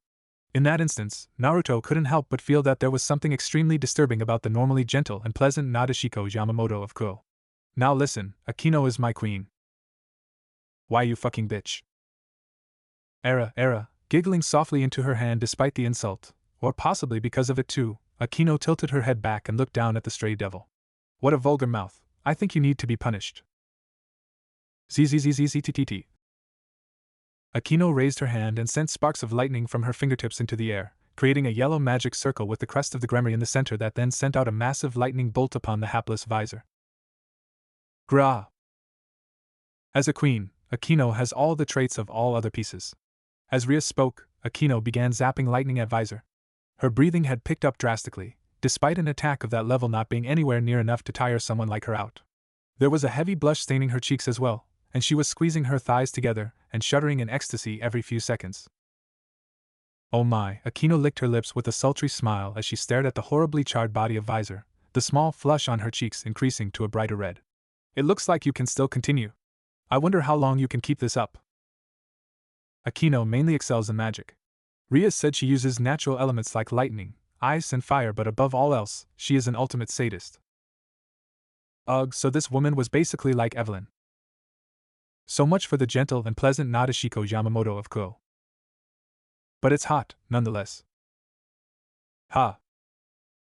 Aquino sighed, her body shuddering with orgasmic bliss as she held a hand to her cheek. It seems that still wasn't enough to kill her. Naruto's sweat dropped as he looked at Visor. If anyone was in a state that Aquino had left her, they would certainly wish to die. I suppose I'll let. She then turned around and walked back to the group, just as Visor used her last remaining strength to attack the sadistic queen from behind with the arm holding the javelin. Kiba rushed forward, but he wasn't as fast as the speed of Naruto's fourth shot, as it grazed Aquino's hair lightly and hit Visor's elbow, severing everything below it and making the devil roar in pain. Era? Aquino gasped playfully into her hand as she approached him. That was close, Naruto-kun. You could have shot me. Naruto shook his head as he took the gun back and removed the rifle barrel from the pistol part. Don't worry, Aquino-san. I went to a summer camp when I came from that, you know. What? Thank you? The black-haired woman winked flirtatiously, making the blonde shudder. Deciding to ignore the interesting interaction between her new servant and best friend, Rias walked up to the thoroughly defeated Visor, stopping just a few feet away. Her face was face-blank, a perfectly composed mask befitting a devil of her high standing. Do you have any last words? Kill me. Very well then, Rias smiled, held up her hand, as a dark crimson aura appeared around her body. What looked like a ball of black energy erupted above her palm, and she then let it loose at Visor. The effect was instantaneous, as the orb of black and crimson energy slammed into Visor, swallowing the stray devil whole in an inferno of dark wave-like flame. Once the power had disappeared, Visor was no more, and there was nothing left. Not even drop of blood to stain the floor with. It's over, everyone. Rias smiled as she turned back to her peerage. Anyone up for some league? And no one was more excited than Naruto. However, as the group began to leave. Excuse me, Bucho, quickly catching up to the beautiful president of the Occult Research Club, Naruto called. Rias turned to smile at him. What is it? I was just wondering, the blonde began. You never explained what my role was. You are pawn. Naruto almost tripped over and slammed his face on the ground. So much for expecting himself to be a cool piece like rook or bishop or even knight like Kiba. But still, if the evil pieces worked just like chess pieces, then did that mean he could promote himself to become other pieces too? In all honesty, Naruto couldn't help but think that it fit him the most with his arsenal. Era, don't be so down, Naruto. You are my only pawn, after all. What do you mean? The blonde couldn't help but ask, sounding surprised. Usually, it only needs one evil piece to reincarnate someone into a devil. Those who are exceptionally strong will need more than that. Rias explained with a smile, but when I reincarnated you, it had to use all 8 pawn pieces to bring you back. It is unheard of even among the matured high-class devils.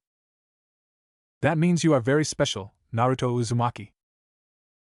True to Rias' words, it was much easier for him if he looked at his devil jobs as a normal part-time job. So for the first time in his life, Naruto had something to do in his free time other than playing League. Still, even with his new strength as a devil's, Naruto sometimes felt fatigue after long hours of work.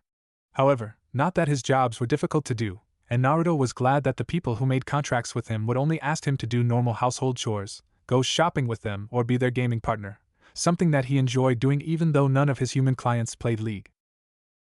Naruto had also started his training with Rias, Aquino, and Kiba. The one thing that he focused the most on doing at the moment was increasing his demonic energy reserve. The two great Onisama of Ko had shown him the in and out of magical power training, something that both of them excelled at. In less than a week, Naruto had gained full control over his magical power, knowing just the amount to use to perform tasks and a couple of magic. It had been difficult for him during the first few days, because the amount of raw power that he had soon exceeded even that of Rias, a high-class devil herself, which had come as a shock to her and also Aquino, but anything was possible through hard work and tons of grinding. except for the Silver Division, of course. Nonetheless, the day that he had enough power to summon Ari was near. He had always liked her, not just because she was one of the hottest female champions of the game. He did not know why, but he had always felt a connection to the nine-tailed Gumiho.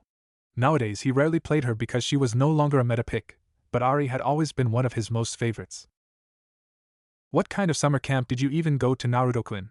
Kiba asked, feeling impressed as he jumped to the side to avoid a slash from the other blonde's steel katana, before raising his own weapon to block the dark red Azukana blade, making sparks fly between them. One that didn't have internet or Wi-Fi. In a flash, both swords disappeared as Naruto jumped back on one knee with Ezreal's Gauntlet of Nizuk, a golden metallic glove with a bright crystalline matrix at its center, manifested on his left arm and poured his demonic power into it to generate a bow of pure energy from the gem. Pulling back the string, Naruto then released it and fired a mystic shot at Kiba with great accuracy, aiming for his chest. The knight instantly created another demonic sword in his other hands and slashed both swords down to deflect the shot, before rushing forward to slash Naruto. Only for him to block with Samira's sword Vanquish. I guess this is my loss. The Knight of Rias Gremory said with a satisfied smile and looked down to see beneath the blade Naruto was using to hold off both of his demonic swords, was a gun that was pointing at his stomach. It was Blaze, another weapon of the Desert Rose, who used a set of 2 pistols and 1 sword in combat. Another RP card in the making. Star Guardian Ari, here I come. Naruto laughed giddily as Kiba made his swords disappear and walked back to Rias, who had been watching the fight from the sideline with her queen, Akino, leaving the other blonde to try out a weapon that he had never used before, a pair of spinning axes that were as tall as the blonde when unfolded. So how is he doing, Yodo? Rias couldn't help but ask. She had seen the fight, but she still wanted to hear her knight's opinion. He's getting even better with his swordsmanship, while his marksmanship is undeniably better than us. Kiba answered as he gratefully accepted a water bottle from Akino. I believe all that Naruto-kun needs now is improving his decision-making skill. He's very creative with his choices of weapons, but the faster that he can come up with the best combinations to deal with the opponents he's fighting, the better and more advantage he will have in battle. Rias nodded her head in understanding. Even though Naruto had been stuck in bronze for 11 years, the blonde had something that none of them did, and it was a great understanding of League of Legends, from its lore to its mechanics, something that even Kaneko had admitted to be better than hers, even though she had proven time and time again that, rather mercilessly, his mechanical skills were just slightly above average. It could be said that Naruto was more fitted to be a coach than a player, because he seemed to know the in and out of the game. However, his understanding of League, its champions and their powers, when combined with his creativity and his Runeterra arsenal, an abnormal and never-heard-before sacred gear that allowed him to create and use a vast variety of weapons powers from the game, gave him a huge advantage of flexibility in combat. Truly there was no role better for him than the pawn itself. Not to mention his ability to summon living, breathing champions of the game, who without a doubt had the same powers as they did in the game and its lore. Rias had done a ton of research in the game to better understand her, pawn, and realized that there were champions that were divine entities of the universe of League of Legends. If Naruto could become strong enough to summon just one of them at their full power, then he could change not just the outcome of the battle but the world itself. Rias shuddered when she remembered reading the lore of Aurelian's soul, a dragon that was called Starforger. Surely there's no way that Naruto could summon an entity like that at its full power, right? Right. Watch out. The crimson-haired princess suddenly heard, before widening her eyes, when saw one of the spinning axes flying toward them. Raising her hand, Rias fired an destructive orb of her demonic power at the weapon and erased it from existence before turning her attention back to Naruto with a stern look on her face and half-lidded eyes, as Akino and Kiba just laughed amusedly at the blonde. Sorry Bucho, my hand slipped. So I will still have that RP card you promised for beating Kiba, right? Break. You know, this is actually my first time seeing you eating lunch at school, Naruto-kun. Naruto looked up from his bento box and saw Momo Hanakai of the student council standing in front of him, arms crossing under her ample as she looked at him with an approving smile. Ah, Momo-chan, what a pleasant surprise, but no. Naruto replied, making the white-haired beauty pout before asking, what are you doing in my class? Around them, some of his classmates who were eating their lunches in class were whispering to each other. There had always been rumors of him and Momo being an item because she could always be seen either hanging or chasing around him since his first moment at Code, despite the two of them going to different classes. What else? You are my responsibility. Momo answered with a shrug. Sonakaishu wants me to make sure that you aren't gonna sneak out of school during lunch today, so I have to come and check on you. How you are keeping a good grade even though you don't attend most of your classes is beyond me. This one here is smarter than he looks. Naruto said as Momo turned around to grab a table and pull it toward him. What are you doing? What else? I need to eat too, you know. Momo answered matter-of-factly as she connected the two tables together to make a larger one. But don't get the wrong idea, I just don't want to see you sneak out of school after lunch or anything like that. She told him with a very straight face, giving Naruto an impression that she had practiced the speech before telling it to him there. Still, he decided to not think too much about it, since this was Momo Hanakai he was talking about, the girl who took her duties as a member of the student council way too seriously for his taste. Help yourself then. The blonde asked as Momo took out a carefully wrapped bento box from behind her and put it on the table. The contents inside was amazing, but not as amazing as the one his mother Kushina had made for him, obviously. So Naruto-kun, I heard you became a devil with Rias Gremory-senpai being your master. Momo said in a lower tone than before, to make sure that those who were listening to their conversation couldn't hear him. And you're Sona Citri-senpai's devil servant, aren't you? The blonde asked with a nod, deciding to use Sona's real last name instead of her fake one to let Momo know that he was well informed. Yes, I am one of her bishops. Momo answered with a nod. Naruto didn't know that well about the other members of the student council, but he could take a wild guess that the vice president, Tsubaki Shinra, was Sona's queen. So you must be crazy strong with demonic power and magical abilities, huh? Naruto asked. He had asked Rias about the bishop roles after finding out that he was her only pawn, and learned of its traits and specialties. I think you can put it that way. Momo nodded her head with a smile. You are a bishop too, right? No, I am a pawn. The blonde shook her head and answered, making Momo widen her eyes in surprise. Really? But your demonic power is too much for a pawn. Try 8 pawns. Momo parted her lips in shock. But don't ask me if it is the real reason. I am new to these stuffs, you know. Rias Bucho told me I was the first newborn devil she had met to have a larger reserve than even that of a high-class devil. I see, for a game addict you are quite amazing, Naruto-kun. Momo nodded her head with a small smile, making a tick mark appear on his forehead. He really hated it when they called him that. True, he played League a lot, but it was because he loved that game for its gameplay, competitive tournaments, and the storylines that came with it, not just because it was a game, and not to mention that it had become so much more than a game to him with his Runeterra arsenal. When he thought about it, Naruto couldn't help but wonder if he could summon new champions and its weapons when they were released, and if his arsenal were really limited by the developers at Riot Games. Rias had deducted that his sacred gear was a creation type and worked on a subconscious level, limited by his knowledge of the game alone. For example, as long as he knew a weapon could do something subconsciously, then when he wielded it in the real world it would have that power, even though when he recalled it in his mind he didn't think about what powers it would have, unlike how Kiba created his swords of different demonic abilities with his sacred gear sword Birth.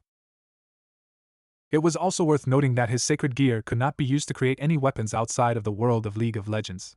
Naruto had tried a couple of times to create weapons of different games as well as weapons of his own imagination, but nothing seemed to work. It was what that made his Runeterra arsenal so strange, different and unique, but that the blonde had any complaint.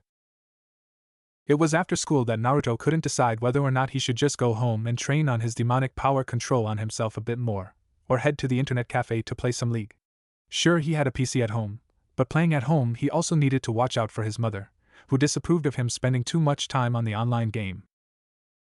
Nevertheless, he still needed to go there to buy a RP card with the money Rias had rewarded him. When Naruto took a left turn at a crossroad, a white veil suddenly flew into his face. Pulling the piece of cloth off of his face, Naruto then saw a girl running towards him while pulling a luggage that was even larger than her, with her legs shaking a little due to the weight of it, looking around 15 to 16 years of age with long blonde hair and green eyes. Her hair flowed all the way down her back, with split bangs over her forehead and a single strand sticking out from the top, sloping backwards. Her attire consisted of a dark teal nun outfit with light blue accents, a brown satchel slung around her hip, and brown boots with black straps in an X-shaped pattern. She also wore a silver cross necklace around her neck, which sent a shiver down his spine when he looked at it. My veil! The girl cried out in Italian and stopped right in front of him, panting hard. Here you go, sister. Naruto smiled and answered her. One of the good things of becoming a devil was that he had the power to understand and talk in any language. The girl accepted the veil before gently putting it back on her head and blushing a little. Next time watch out for the wind, okay? Thank you very much. She smiled innocently, making Naruto smile at the cuteness of her face, and then adjusted the veil on her head. The wind blew a little, making her dress to flip up slightly and reveal pure white panty underneath, making Naruto chuckle lightly at the irony of the situation and his speech. Yup, she should definitely watch out for the wind, but it's not like she seemed to be aware of it. So, are you a tourist? Naruto asked the girl with a frown on his face. No, I've been appointed to the church in this city, but I got lost on my way. She scratched the back of her head while sticking out her tongue cutely. You must be a resident of this town. It's a pleasure to meet you. She bowed her head to him while smiling at her. I have been in trouble since I got here. I can't speak Japanese that well.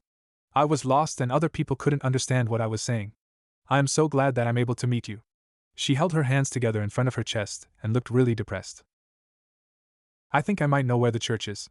Naruto folded his arms across his chest, trying to remember any churches that were located in town, but he couldn't think of any aside from the old, abandoned one that he came across the first day he was here. If he didn't want to help this girl, then he would rather stay away from that church as far as possible. Even though it had been abandoned for months, Rias warned him that places like that could still have some holy power remaining. It could affect him negatively if he wasn't careful. Why you do? Thank you. This is all thanks to God. She smiled at Naruto with her hands clapping in front of her. She was really cute. But then both blondes turned their head to the park next to them when she heard a whimper and frowned slightly when they saw a boy sitting on the ground, crying, while holding his bleeding knee. Hey! Almost with no hesitation, the nun ran over to his side and kneeled down beside him, making Naruto's eyes follow her small figure with curiosity. Are you okay? Boys shouldn't cry with a minor injury like this. She patted the boy's head gently. It was obvious that the small boy couldn't understand what she was saying, but she had such a kind expression on her face that he stopped crying and looked at her. The sister then put her hand where the boy was injured, and then Naruto froze in surprise when he saw a green orb of light forming in the nun's hands before she placed it on the boy's injured knee. In a blink of an eye, the injury slowly closed and healed up, leaving no scar or any trace indicating that it was ever there. So she was a sacred gear owner like him, Naruto thought in astonishment as she looked at the girl. At the same time, the boy's mother was in shock and Naruto really couldn't blame her at all. Anyone who saw unimaginable things like that would have a similar reaction. Here, your wounds are all healed. The pain should be gone now. The sister patted the boy's head and looked at Naruto with the same innocent smile. I'm sorry, but I had to. She laughed while sticking her tongue out. The boy's mother, who was shocked before, shook her head and then grabbed the boy's hand so they could leave quickly. Thank you, Wani-chan. The boy smiled widely and waved happily to her even though he was being dragged away by his mother, leaving the blonde-haired nun to stand in confusion, but nonetheless she waved back at him. He said, Thank you, big sister. She smiled happily as Naruto translated the boy's words to her anyway, that light just now. Yes, it's the power to heal that God had given to me. However, as she said that, the girl looked down and looked a bit sad, even though she was still smiling. The conversation between the two ended there, and they started heading towards the church, with the blonde nun following closely behind him as he pulled her luggage for her. It did not take it long for them to get there, after a few minutes of walking. Naruto then took a second to look at the window, and saw light coming from inside the building, meaning that there were people inside. Yes, this is the place. I'm so glad. The nun gave a sigh of relief after having compared their location with the map she had. Then I'll be on my way. Take care, sister. Naruto smiled at her and handed the nun back her luggage. Please wait. The nun called out to him, making Naruto stop in the mid-step. Turning his head, Naruto looked at the girl and he saw her twiddling her thumbs nervously. I would like to make you some tea as a gratitude for taking me here. No, don't worry about it. I'm glad that I could help you, there's no need for that. Naruto said to her before she could finish her sentence. But that she seemed a bit troubled. At least allow me to make some tea to thank you for your kindness. My name is Naruto Uzumaki. What's your name? He asked kindly to her. As much as he wanted to drink the tea made by a beautiful blonde foreigner like her, doing it in a church could be extremely dangerous for him. My name is Asia Argento. Please call me Asia. She looked up and smiled brightly. Then, Sister Asia, let's meet again. Yes. Naruto, I will definitely come and see you. Asia bowed her head down to him at that. Naruto then left the place after waving his hand at her. He could tell that she had stood there and watched him until he was out of her sight. Break. That night, Naruto sat in his room with his arms crossed on his chest and his notebook on the floor before him. After dinner, his parents had left to visit a relative in a different town, leaving Naruto all alone at home after he had told them that he needed to study for an upcoming exam while in truth he wanted to stay at home so that he could try out his champion summoning ability of his sacred gear. It could be dangerous doing it unsupervised by either Rias or Aquino, but he had made a list of champions that he could summon at the moment without passing out after carefully judging the amount of powers that they possessed in the lore. The first and most viable option was Yumi, the magical cat. In the lore, Yumi was a cat who traveled the world of Runeterra and spirit realms looking for her Yordle master Nora with her Book of Thresholds, which he had summoned once before. Yumi's strength and power lies mostly in her book, but she wasn't called the magical cat for nothing, being one of the strongest supports and healers in the game. The second option was human champions who did not pose magical abilities, those who relied solely on their technical skills like Katarina, Akali, Draven, Jace or Misfortune. Naruto would love to see great personalities like Heimerdinger or Tristana too, but he would rather not summon the more mentally unstable Yordle like Rumble or Ziggs. The last but not least Teemo, the nightmarish rat that had terrorized the rift with its obnoxious invisible poison mushrooms since the earliest days. But of course, Naruto decided to take the safest route, and summoned Yumi. Putting his hand on the floor, Naruto then channeled energy into his palm, generating a summoning magic circle on the floor with him at its center. He then closed his eyes and concentrated, paying special attention to the amount of demonic power he was using to summon the magical cat, since he wanted to see if he could do more than one summon in the future. Meow. Naruto felt excitement swelling up in his head when he heard that soft meow, and opened his eye to see a light purple cat, golden eyebrows and whiskers and a tuft of hair styled like a crown on the top of her head, sitting on the ground looking at him with an expression akin to a smile on her face while waving her tail behind him. At the same time, the Book of Threshold floated behind her, giving him a feeling that it was also looking at him. Hi! Naruto raised a hand and greeted the two, unsure of how to converse with Yumi and her book. So you are our summoner? The magical cat then asked, and the book did something like nodding to agree with its friend. I suppose I am. The man is Naruto Uzumaki. Naruto nodded his head. Should he explain to the two that they were no in the game, or was she well aware of that already? I know, and you shall be my new best friend, like me and Book. I'm the brain, you are the brawn, and Book will be Book. Yumi declared and then jumped on the book, sitting there as it hovered closer to him. The magical cat then raised a paw and started listing. My service isn't for free though.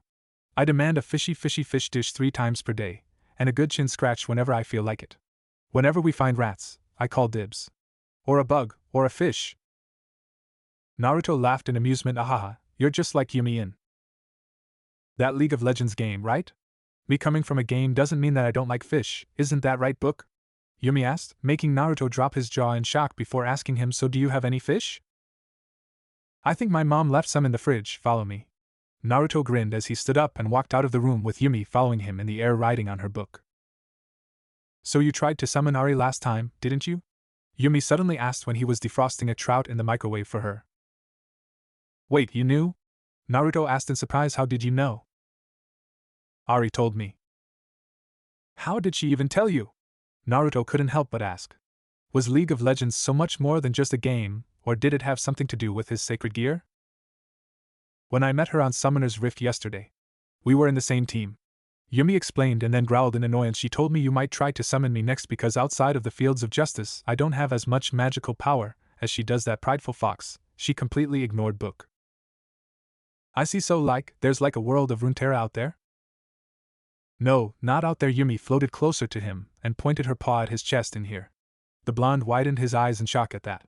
So his earlier prediction was wrong. We all live in a dimension that is created by your Runeterra arsenal when you awaken it. When you summoned Ari, we all started to become aware of you. To us, you are no different than the ones at the Institute of War, but try not to summon the baddies while you are at it. They want out. Naruto paled significantly at that. So he made a good choice picking Yumi. Here your fish. Naruto smiled as he took the fish out of the microwave and put it on the dining table for Yumi, who immediately jumped off Book and dug in, eating the fish happily. Naruto took the seat next to her and reached out with one hand to scratch her back as Book watched her eat with him, making her purr softly. It did not take it long for her to finish the whole thing though. So what next? Yumi asked as she jumped back onto Book. I have a contract to do tonight. You can tag along if you want, my client will love to see you. The blonde grinned as he headed back to his room to use the magic circle Akino had set up there for him to travel. Since Yumi could anchor herself to him magically, she could go anywhere he went even if the magic circle could only be used by devils. In a flash, the three of them arrived at the front door of an apartment, where he then raised his hands and knocked a couple of times. Is there anyone home? Called out Naruto loudly to ensure that someone who could hear him, since this was his first time meeting this client. Maybe cats got their tongue. You know that is not how you use that phase, right? Naruto asked in amusement as he turned to the light purple cat, who shrugged with a purr. In the end, no one answered him even though he found out later that the door was unlocked. Having a bad feeling in his gut, Naruto walked into the house to see if anything strange was happening. The blonde followed the dim yellow light on the other end of the house, and he approached the area cautiously. Soon he saw that the light came from several small candles on top of a desk inside the office of the home. If a client was a female who wanted to jump his bone, Naruto wouldn't feel so surprised. However, since his client appeared to be a male, with the shoes that he found at the doorstep, Naruto doubted that was the case. It did not take it long, however, for him to see some liquid on the ground and recognize the smell it was emitting. Is that blood? Yumi voiced out his thoughts, as she moved slightly behind him. Naruto nodded in confirmation, as a large area of the hardwood floor was flooded with a pool of blood, and Naruto moved further into the room to find the source of it all. It was a man's dead body, and it was mutilated to the point that it resembled the one that came from a horror movie of butchers and mentally unstable serial killers. Someone had skinned the man whole and parts of his limbs were scattered along the floor like meats. At the same time, his head had been severed and placed on his desk chair. Book was so shocking that it hid itself, and an equally terrified Yumi behind Naruto. Did I mention that wherever you go, I go?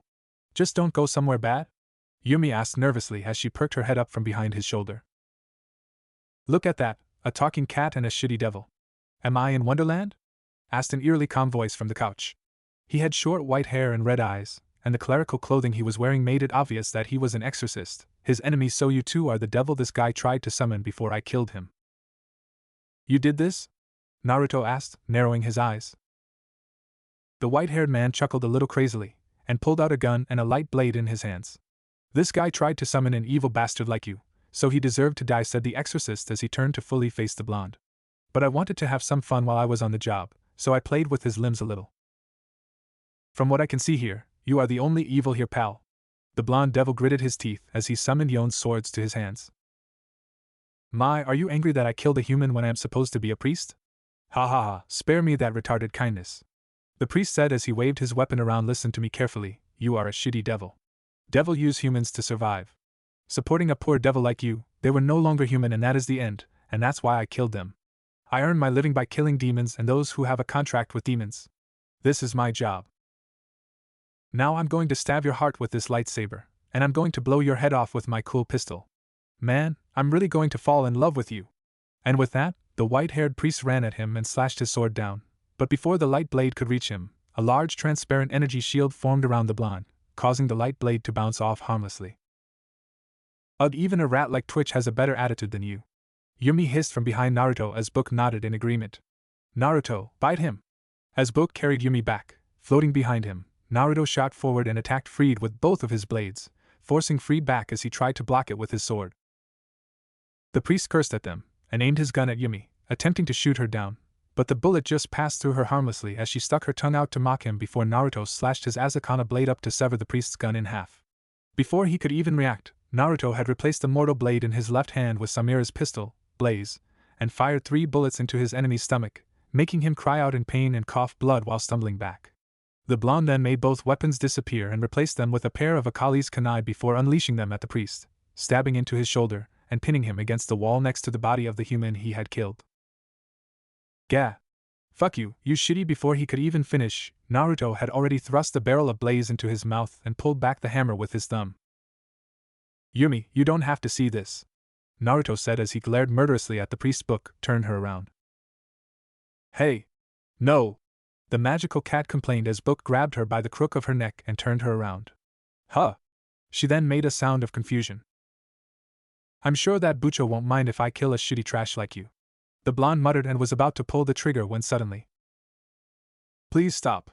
A familiar voice shouted, making Naruto snap his head around and saw the blonde sister he had met earlier today standing in the room with a shocked expression on her face. Asia? He asked in shock. The priest managed to free himself from Naruto by kicking into his stomach and yanking himself off the wall. Heal me! The priest cried out as he crawled over to Asia, grabbing onto the front of her dress. Get away from her, Yumi! Naruto shouted, and Yumi instantly fired a prowling projectile at Freed with an angry meow, blasting him away from Asia and knocking him into the wall of the room. And Nua! Asia screamed out after seeing the corpse that was nailed to the wall, and no, she whispered with tears falling from her eyes. Her eyes then turned to look at Naruto. Father freed Naruto-san, she whispered, looking at him directly. That Shit is a devil. But his scream was muffled when Naruto delivered a kick to his mouth, sending him across the room. Shut your mouth, asshole. Naruto growled as he pointed his pistol at freed Asia. He then turned to the blonde-haired nun, trying to explain it to her. For sure that she was with Freed, but she was an innocent girl with a pure heart. Why she was with someone like him was what he was wondering. Naruto-san is a devil? She seemed to be shocked to find out the truth. Yes, I'm a devil, but I didn't do this. He admitted without hesitation. He did. Ahaha. For real, are you really trying to explain it to her? Freed laughed maniacally and got to his knees with one hand, pulling the kunai out of his shoulders. What is this? Do you two know each other? Is he your friend Asia? Do you even know that devils and humans can never coexist? You are his enemy. And with that, Freed pulled out another gun and tried to shoot Naruto with it, but Yumi's shield proved to be tougher than the fired holy bullet, protecting Naruto and also herself. Don't even think about it. The magical cat meowed loudly and flew in front of Naruto while holding onto book's front cover as it faced Freed with glowing pages, which then launched a wave of magic power at him, knocking the wall behind him down and blasting him out on the street squashed like a bug. Yumi finished as she floated back behind Naruto. Wow, remind me to never piss you two off, Naruto said to Yumi and Book, making them smile at him before turning his attention back to Asia, who looked torn between running outside to heal Freed and staying behind with Naruto and his talking cat. Flash. Before either of them could say a word to each other, however, a magic circle that appeared on the floor shone, bearing the crest of the Gremory household. In a flash, Rias and the rest of her peerage appeared from the teleportation magic circle. Naruto-kun, we have come to rescue. Kiba smiled at the blonde but then frowned when he saw the destruction of the room and Freed crawled onto his hands and knees outside, his whole body covered in blood. Oh wow, I guess you don't need our help then. He smiled while scratching the back of his head. It was then that Rias and her servants noticed the cat sitting on a book hovering behind Naruto, and widened their eyes in shock as she raised a paw and waved it at them. Yumi? Rias asked with a surprised smile on her face. The one and only, the magical cat declared before floating over to her. Do you have snacks, or fish? Kaneko, who was looking at Yumi with sparkles of excitement in her eyes, instantly pulled out a bag of potato chips from her skirt pocket and showed it to Yumi. I can share, she said in her usual monotone that barely hid her excitement. Awesome! Yumi cheered as she jumped onto Kaneko's head. I like you hair clips. Thank you. TCH, what do we even have here? Freed growled as he looked at them from outside the house. More shitty devils? What are you guys? Devil Squadron, the Devil Rangers? Era, what a vulgar mouth. It's hard to believe you are a priest. Oh, that's why you are a stray exorcist, right? Rias said simply with a flick to her hair. Naruto, are you injured? The crimson-haired young woman asked in concern, as she looked at Naruto and checked for any injuries. She found none. I'm alright, Bucho. I got Yumi with me, don't worry. Naruto smiled and shook his head. As expected from my one and only pawn, Rias said with a satisfied smile before turning to Freed with a mock on her face, who fell on his face and looked like he was about to pass out from losing too much blood. Naruto found it actually hard to believe he could still stay awake after being hit with all that. A normal human would have died from the bullets that he had put through his stomach alone. Looks like you have been looking after my cute servant, Priest-san? Fuck you and your shitty servants then. With that scream, Freed pulled out a grenade and threw it at them. Sitting on top of Kaneko's head, Yumi then raised her tail and shot a beam of magic at it in midair, causing it to explode and reveal itself to be a light grenade. Rias, who had fully prepared for it, raised her hands and created a shield of her own demonic power to protect herself and her servants. Once the light had died down, Freed was gone. The trail of his blood that he left behind indicated that he had gotten away. Bucho, there seems to be a number of fallen angels heading to this house. Akino informed them, rather distastefully, something that Naruto couldn't help but notice. Rias then gave another stare at the priest before telling her Queen Akino, we will return to our headquarters. Prepare for teleportation. Yes. Akino nodded her head and started to cast the spell as soon as Rias urged her to. Realizing that he was about to leave, Naruto looked at Asia. Bucho. We are taking Asia with us as well. Naruto said it to his master very clearly. It's impossible. Only devils can use the magic circle to transport. Also, this magic circle can only teleport me and my servants. Rias shook her head and replied to him. Then Naruto was about to ask Yumi and Book if the two could help them with their realm-traveling power, but a light tug on his sleeve stopped him and made him turn his head over to look at the blonde nun Asia. "Don't worry, Naruto-san, I will be alright. Go with your friends," she said with a soft smile. "But let's meet again." He wanted to argue more, but before he could do that, Akino finished casting the spell and the magic circle on the floor started to glow again. "Like hell, we are going to let you escape." A group of priests, wearing the same outfit as Freed, then came running at them with their guns, which they used to fire at the group of devils. Before either Naruto or Kiba could rush forward to protect the others, Yumi, who had a mouthful of chips, flew around them with book and created a large shield that protected her summoner and his friends until they were all teleported away. For the first time in 3 weeks, Naruto skipped school. He knew that Momo would have his head tomorrow, but frankly the blonde didn't care. No, he's not at his usual internet cafe. Naruto was in no mood for gaming or even LP grinding. He just couldn't sit tight in his classroom after he had found out that there was a group of psycho stray exorcists out there killing innocent people just because they made a contract with devils to help them with their daily life. Rias said even if they were stray exorcists, there weren't many of them that were as crazy as Freed, so he didn't need to worry about it too much. However, with someone like Asia with them, there were no doubt that Freed had gotten back on his feet, so even though Rias and Akino had sent out their familiars, Naruto still decided to skip school to go to a number of his clients' house and make sure that they were alright. Naruto was about to go to the next house when suddenly he saw a very familiar figure approaching a local restaurant near the rooftop he was standing on. Smiling in relief, Naruto then jumped down and landed behind her. Since he was still nowhere near as skilled as Kiba, his landing was rather violent and made a loud noise, making Asia flinch and turn around to look at him, a surprised look on her face before it was turned into a smile of relief like his. "Naruto-san." "Hey there, Asia." "Break." "You." Asia looked at the menu in her hand in confusion as she didn't know what to order. The blonde had never seen or heard about such foods like those before in her life. Naruto was sitting across from her with a smile on his face, patiently waiting for the nun to make the choice. What would you like to order?" the employee asked nervously. It was quite clear that she was new and didn't quite know how to handle the current situation. Naruto could only smile at her while making a gesture for her to wait. He quite couldn't believe that Asia had never come to a restaurant like this before, and because of it she was having a hard time. Even a normal person should know how to order a meal. Naruto had offered his help, but she only replied proudly, "It's fine, I will manage it somehow," and so, she kept wondering what to choose, and the fact that she didn't know how to speak Japanese seemed to make things even more difficult for her. "She will have the same order as me." Finally, the blonde had had enough and decided to order the same meal for Asia. It's too bad that the restaurant they were in didn't serve ramen, or else he would have gotten the chance to introduce the food to her. "Okay." The employee smiled and wrote down his order before she walked away. I'm ashamed. I can't even buy a single hamburger by myself," Asia muttered with a down expression. "Don't worry, Asia." Naruto grinned, making Asia look at him in confusion. "All you need to do is improve your Japanese and then you can order whatever you want." "Right." Asia nodded her head rapidly at that. After that, it didn't take it long for their orders to arrive, and Naruto wasted no time to dig in, as he had not eaten anything but a slice of bread since morning. After the first bite, Naruto was about to go for another one but stopped when he noticed Asia wasn't eating her hamburger at all, but rather, she was taking a very good look between it and him with a thoughtful expression. "Here," Naruto said as he put his burger down.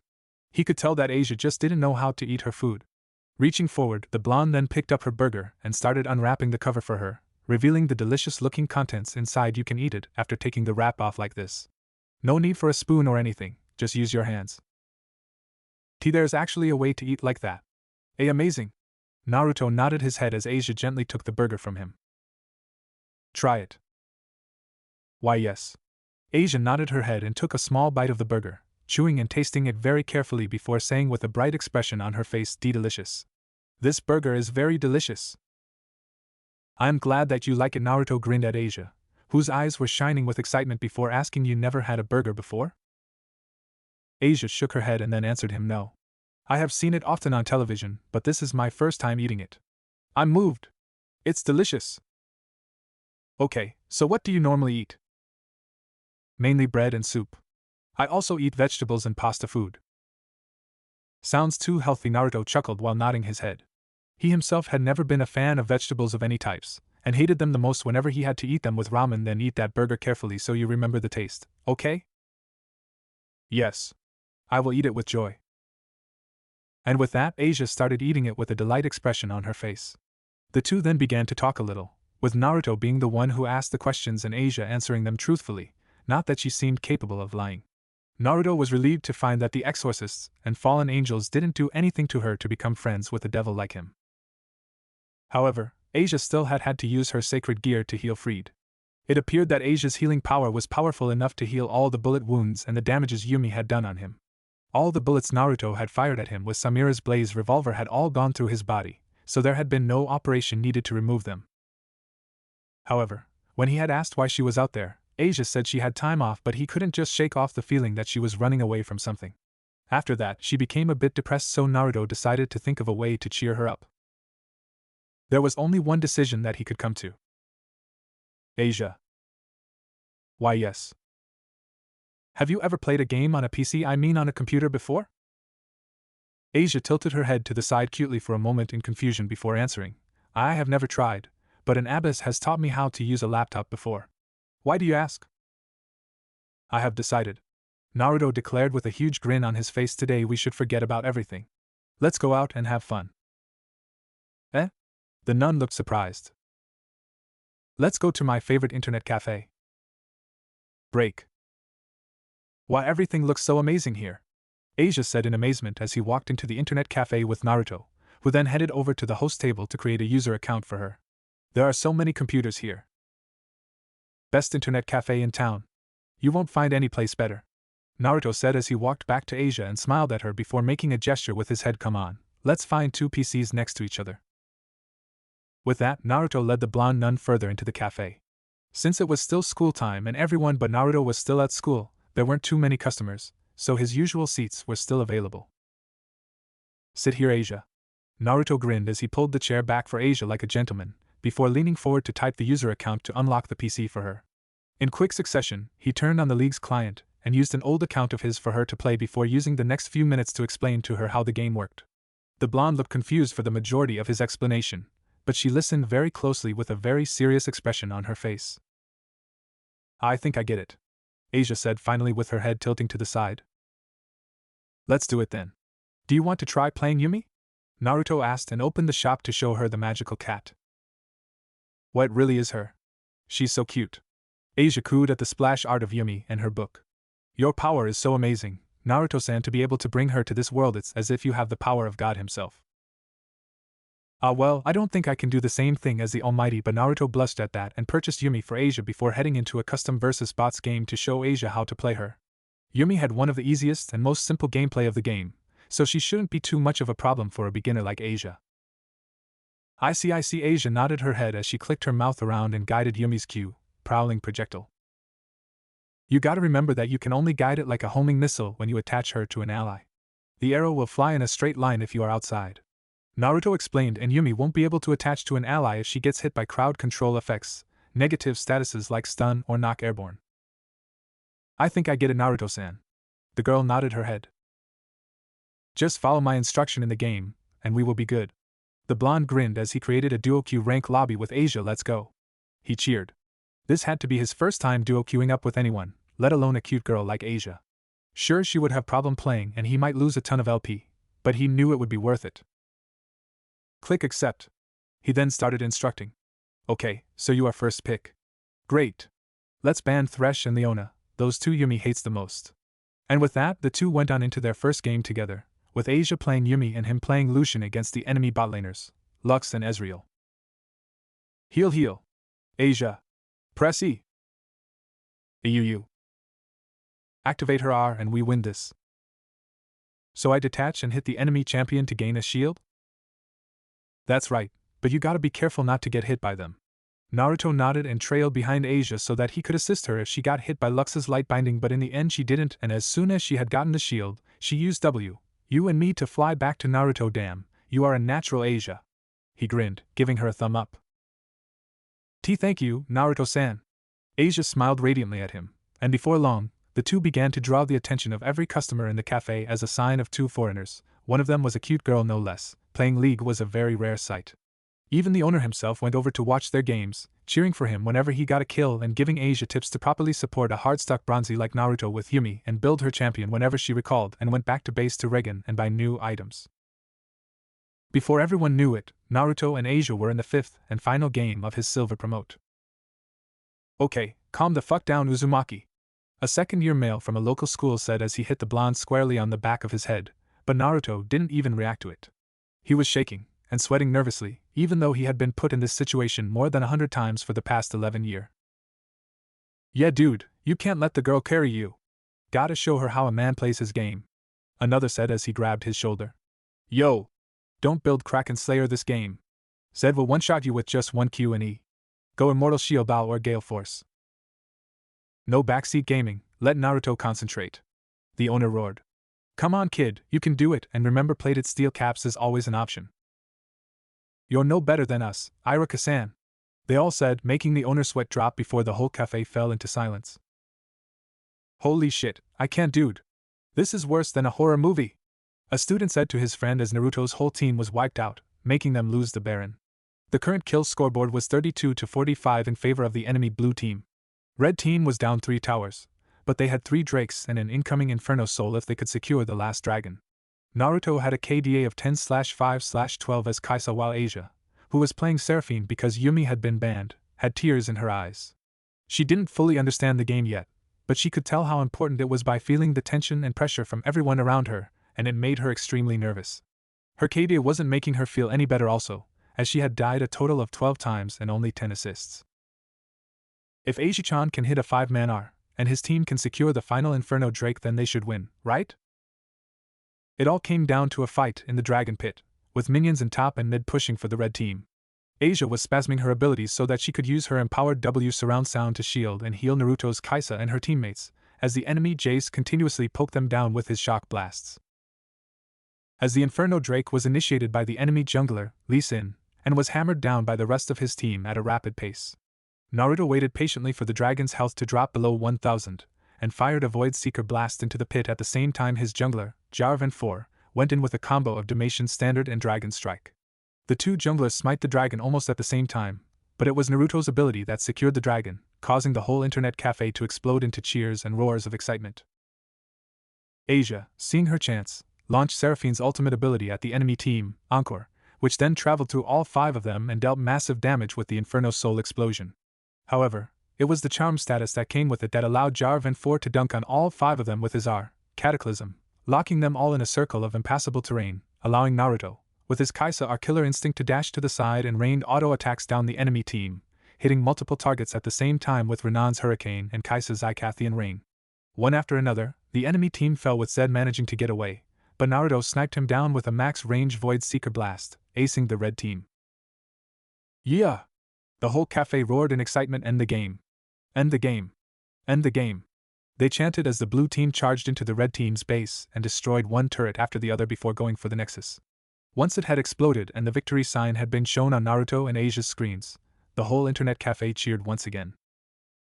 History in the making. Guess we can't call him Bronze Eye Gatekeeper now, can we? We won? Naruto asked, more to himself than to anyone as several hands grabbed onto his shoulders. I'm silver now. Before he could even do anything, the blonde was removed from his chair and tossed into the air by a group of fellow high school students.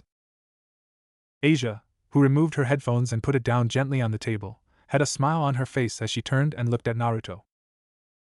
Break. We had a lot of fun today. Yes, we sure did. After the wholesome celebration that Iruka, the cafe owner, had thrown for them, the two of them found themselves walking down the street together, enjoying each other's company with some ice cream. It was already getting dark. Naruto had had so much fun that he didn't notice the time. He just couldn't thank Asia enough for helping him with his promote. League of Legends had always been and would always be a team game. So you really can summon Yumi from the game? Asia suddenly asked, a smile on her face. Not exactly from the game, but from my sacred gear. It's rather complicated, but yeah, you get the idea. Naruto grinned as he explained it to Asia, who gasped lightly in surprise. Even he still didn't quite understand his sacred gear. That's all he could tell Asia. You have a sacred too, aren't you, Asia? He couldn't help but ask. Yes, Naruto-san, my sacred gear's name is Twilight Healing. She looked down at her hand. It had the power to heal the wound of every living being. Asia muttered the last part quietly, but the blonde could still hear her very clearly. That's quite amazing, Asia, Naruto said before he noticed the sad look on Asia's face, and decided to ask her before he could stop himself. But why do you look so sad, Asia? You have an awesome power to heal everyone, you should be happy. He told her, but Asia put on a complicated expression. Soon after, a single drop of tear fell from her eyes as she looked at the ice cream in her hand, and soon more tears started flowing down her cheeks. Hey Asia, it's alright, Naruto said quickly, feeling like an asshole for making Asia cry. I'm so sorry for asking question like that. And no, it's alright, Naruto-san. Asia shook her head as she raised a hand to wipe the tears at the corner of her eyes and then looked up at him with a soft smile. Feeling that she might have a story to tell him so she could pour her sadness out, Naruto took Asia to a local park and found a bench to sit down her, where she began to tell Naruto about a story about the girl who was once called the Holy Maiden. In a certain region in Europe, there was a girl who was discarded by her parents. She was raised in a church nearby by a nun along with other orphans. The girl, who was a strong follower of the church, awakened a special power at the age of 8. She used her power to heal a wounded puppy, and a person from the Catholic Church witnessed it by chance. From there on, her life changed. The girl was taken to the main Catholic Church, and she was symbolized by many as a holy maiden because of her healing power. She used her power to heal many believers, and they were told it was a power of divine protection, a power that was only meant for them. Rumors brought rumors, and she was respected as a holy maiden. Even without her approval. She had no dissatisfaction for how she was treated. People from the church were kind, and she didn't hate healing people. She was happy that her power could be of use. The girl was thankful to her power, which was bestowed to her by God. But she always felt a bit lonely. She didn't have any friends she could open up to.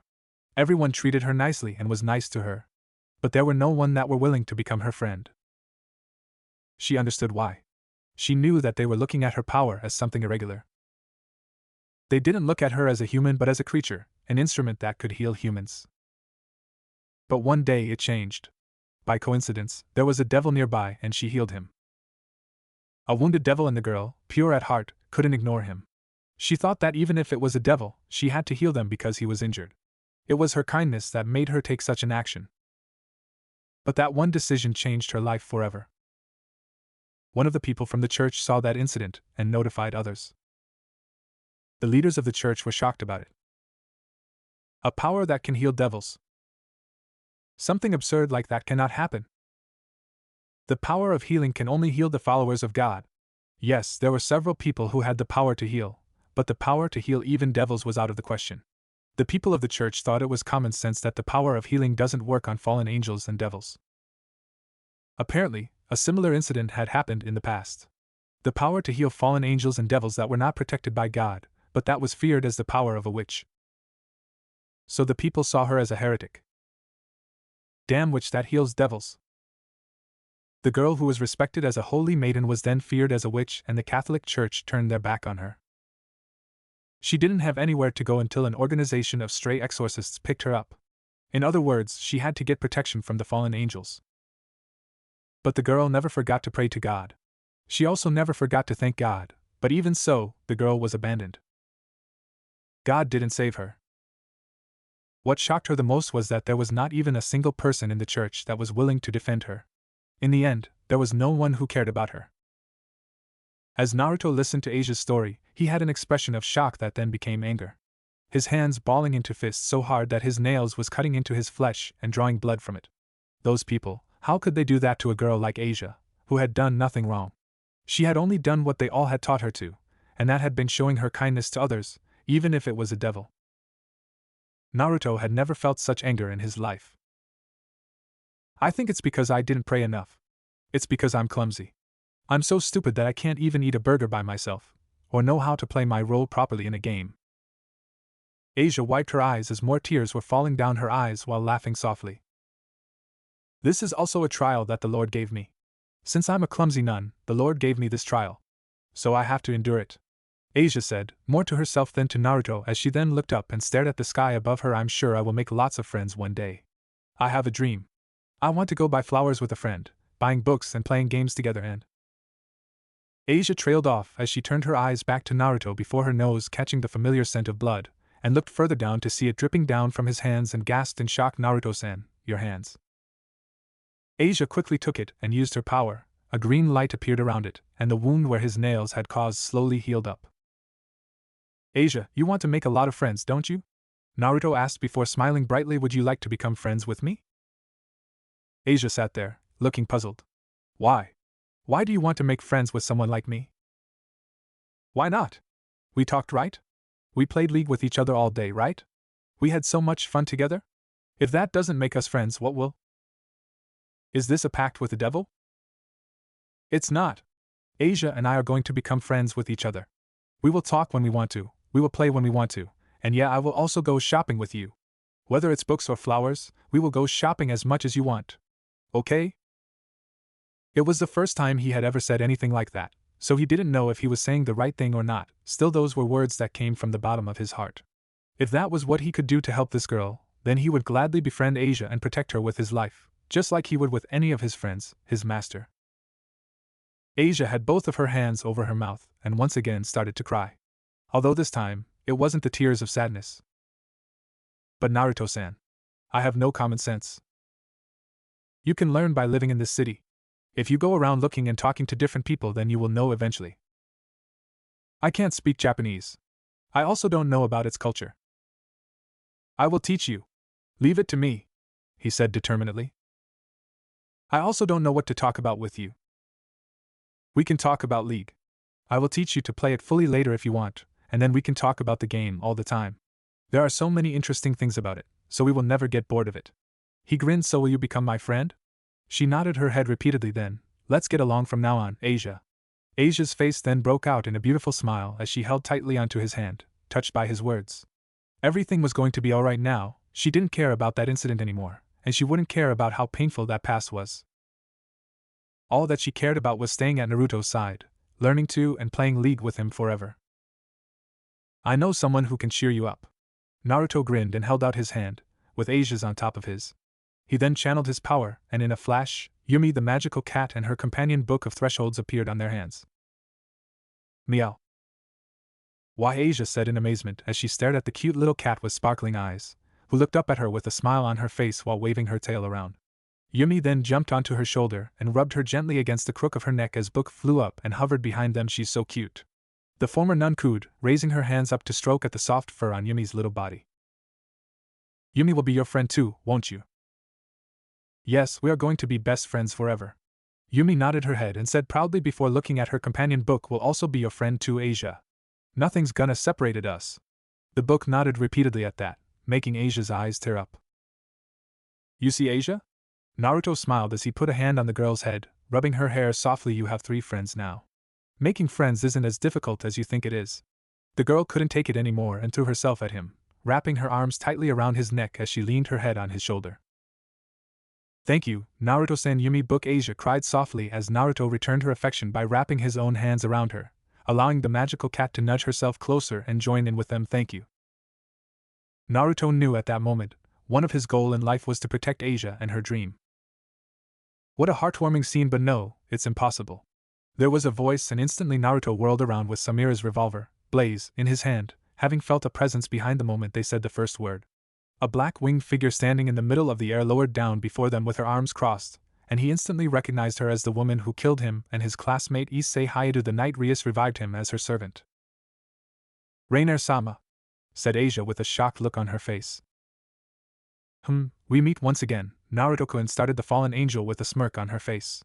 I thought that devil would have just left you there to die that night, but it seems that she has quite the courteous heart, choosing to save you instead. It's too bad that you are a devil now. Rainer sighed as she shook her head at the blonde man. Naruto narrowed his eyes at the woman and stood in front of Asia. Hey, you said it like it's a bad thing, Naruto said as he pushed Asia back behind him. That made us enemies, you know. Rainer replied with a soft chuckle, and when an enemy is standing in the way between me and something I want, I will have no choice but to eliminate them. A light spear appeared in her hand as she then turned her attention over to Asia. Asia, it's time to go back. Come to me. Asia held her hands to her chest as she spoke up from behind Naruto. I will not go back with you. I will never work for you people again. Rainer shrugged as she let out another sigh. I assumed as much. A kind and loving girl like you will never willingly work for something like us. She then turned her attention over to Naruto and asked him, give me Asia, Naruto-kun. I don't want to kill you again, but if you continue to stand in between me and my goal, I will have to force my hand. You know, I was told something similar continuously for the past 11 years. Naruto said, smirking as he summoned Yon's mortal steel katana in his other hand, so I am used to people threatening me with something far worse than death. If you want me to stay out of your way, then you will have to try better than that. So be it then. Rainier said and threw the light spear at Naruto, who pushed Asia to the side as he sidestepped to dodge. Yumi instantly latched onto him and launched a prowling projectile at Rainier, who widened her eyes and tried to cancel it by throwing a light spear at it. However, the projectile changed direction as Yumi willed it to, going around the light spear before slamming into Rainier and exploding, sending her back. Naruto wasted no time to follow up with the attack, rushing toward the fallen angel girl with a knee thrust into her abdomen. Sorry, Rainier-chan, but I am different than before. With that said, the blonde thrust the pommel of the katana into her stomach, making her cough violently at the force behind it before he hit the side of her head with the silver revolver in his other hand, knocking her to the side. Shit. Rainier cursed as she flapped her wings and regained her balance in the air, summoning several spears in her hands to throw at Naruto, who had his gun up and ready to fire at her. But before he could pull the trigger, the blonde felt a presence coming at him from the side, and raised his sword to block a light sword just before it could slash down on his head. Yo! Shitty devil! It was none other than Freed. Yikes, it's the rat-face guy again, Yumi said in displeasure as she floated behind Naruto. Tell your cat to shut the fuck up before I blasted her head off. Freed growled angrily as he tried to push Naruto down, only for the blonde to turn around to kick him in the stomach before firing a round of bullets at him. The stray exorcist was better prepared this time and dodged all of it, even using his sword to parry 2 bullets with relative ease. Same trick won't work on me twice. We will see about that when I try a bigger gun, freak. Naruto narrowed his eyes. He favored Samura's revolver over Jin's because of its mobility and infinity ammo, as long as he still had demonic power, but of course Blaze paled in comparison when compared with other guns he could summon in terms of firepower. More or less it was just a bit stronger than a normal gun, while Jin's pistol had the power of anti-tank high-caliber sniper rifle. Freed, what are you doing here? Rainier asked, but before the mentally unstable stray exorcist could answer her question, several more black-winged figures appeared around them with men dressing in robes similar to Freed, making Naruto sweat nervously. They really had him outnumbered now. Kala. I have a feeling that this troublesome little devil who defeated Freed last time will show up, so we all came to your aid, Rainier. The fallen angel named Calawarner said. She was a tall and buxom woman with brown eyes and long, navy blue hair that obscured her right eye. Her attire consisted of a maroon, trench coat-like top with a wide collar, a matching miniskirt and black-heeled shoes. The trench coat top was open at her chest, giving view to her and cleavage. She also wore a gold necklace around her neck. So my name is heard by the Almighties, I feel flattered. Naruto taunted before he jumped back to block a pink light spear, with Yumi's shield protecting him from a blue one. Don't talk to us like we're at the same level, filthy low-class devil, said a blonde in a gothic Lolita dress, as she looked down at him from above, as if she was looking at something very disgusting. Let's just kill him now and take the girl back. Donasek, the fallen angel who had the appearance of a middle-aged-looking man with short black hair and dark blue eyes, said with a sense of finality as the other stray exorcists gathered around Naruto, who tried his best to remain calm. 1v1 he had no problem. 1v2 should not be a problem if he was careful enough, but 1v20 was a whole different story. He had never fought this many opponents before in his life, even in a game of League where he was fed. Yumi, protect Asia. Naruto gave the instruction to his champion, making the magical cat and her companion look at him in surprise. Don't let anything happen to her. Having watched too many action movies while waiting for matchmakings, Naruto knew the risk of having to fight to protect someone while being outnumbered by his enemies better than anyone.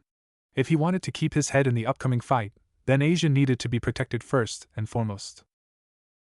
Are you sure? Yumi asked, concern in her voice. Leave them to me. Naruto nodded his head as he steeled his nerves. Alright, give them hell, Naruto. And with that, Yumi and Book turned around and latched onto Asia, forming a shield barrier around her that knocked back all the stray exorcists who tried to sneak up and grab her. Asia looked at Naruto worriedly, her hands clutching in front of her chest in a form of prayer, praying that he would be alright. Knowing that he couldn't just brute force his way through this many enemies and that he needed to fight smart, Naruto summoned a third weapon to form a combination that should help him in his current situation, in theory. It was a glowing capsule-like device that appeared behind his back, worn like a sling bag with a belt across his left shoulder. And I quote, Naruto began as he reached around and activated the device. It's not how much time you have, it's how you use it. Once the device had fully been activated, Naruto dashed forward with seemingly speed that shocked even the fallen angel, leaving behind a trail of bluish energy that was radiated from the machine behind his back. Wow, how is he so fast? Within a split second, the blonde appeared in front of an exorcist, killing him instantly with a sword through his chest. It was the first life he had taken, but Naruto didn't have time to think about it as he moved on to the next since every second mattered, dodging and sidestepping repeatedly to avoid barrages of bullets that were fired at him from every direction. However, since there were just so many of them, Naruto had no choice but to take the least damage route, forcing himself to take a couple of bullets to the chest and thighs before he was able to stab his sword into a stray exorcist, and blast the one next to him in the face with the revolver. No! Asia cried out in horror with her hands covering her mouth as she looked at all the blood on Naruto as he collapsed on one knee, feeling the bullets with holy power sear into his demonic flesh. Before she could run over to her friend to help him, however, Naruto slammed his hand into a large button on the device behind his back. The world shattered around him and he was wrenched backward through swirling particles of time, standing where he had been 3 seconds ago without even a single bullet wound on his body. Holy shit, that feels weird. However, the blonde didn't even have time to feel the excitement of using Echo's chronobreak for the first time, as the fallen angels, finally realizing how dangerous he was, decided to partake in the fight. It's the device on his back. Destroy it! Danasi cried out as he threw a spear at Naruto, forcing the blonde to dash to the side before he suddenly disappeared and reappeared in front of him, slashing the male fallen angel in the chest, giving him just enough time to move his body back to avoid being cleaved in two with just a cut on his chest. Middle used that opportunity to attack him from behind, but Naruto rewinded himself back in present time again, appearing on the ground with his grenade in hand. He tossed it in the air and made it explode, generating a dome of frozen time with him being the only one allowed to move freely.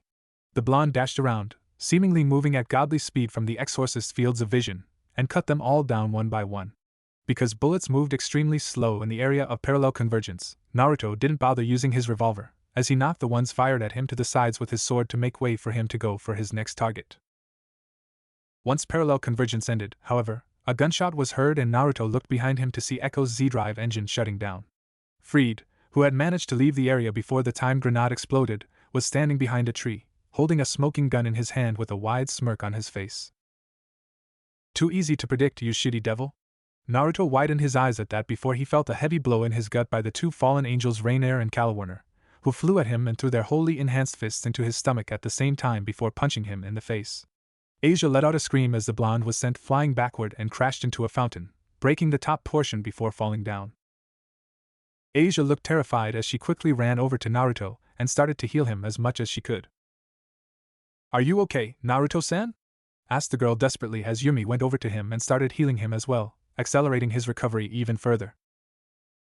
Naruto grunted and coughed a mouthful of blood as he nodded and forced himself on his hands and knees. "Yeah, I can still fight." Rainier created another spear of holy light in her hands and said, "Asia, if you want that devil friend of you to live, then come back to me right now. You do realize that I would rather die than letting you take her, right?" Naruto growled as he glared at Rainier, her fallen angel's companions and the surviving stray exorcists after that overwhelming assault of his. They had looked at him with different eyes now. There's no way that he could pull a trick like that again without a miracle. A miracle. No matter how he looked at it, he was outnumbered, outgunned, out everything. Even with Yumi assisting him, it would still be extremely difficult for the two of them to fight against so many opponents. If only he could even the odd. Even the odd. The blonde suddenly remembered something that Rias had told him during his training with her. "Naruto-san," Asia began with tears in her eyes, but Naruto instantly raised a hand to cover her mouth, stopping her before she could finish whatever she meant to say. "No, Asia." He shook his head and said as the fallen angels and their followers approached them, "It's not over yet. I will not let them take you away. I will protect you," he said, and then snapped his head back to look at his enemies. Stabbing his sword onto the ground, the blonde pushed himself up onto one knee and cried out, praying to whatever demon lords down in the underworld that it would work promotion. "Bishop!" Before Rainier and her companions even realized it, they were blasted back by a surge of demonic power, so powerful that they could see it with their own eyes. The demonic power became an aura that surrounded Naruto's whole body, coming off of his body in waves. The blonde then put his hand on the ground and activated his power. With this, he should have enough power to summon a powerful champion.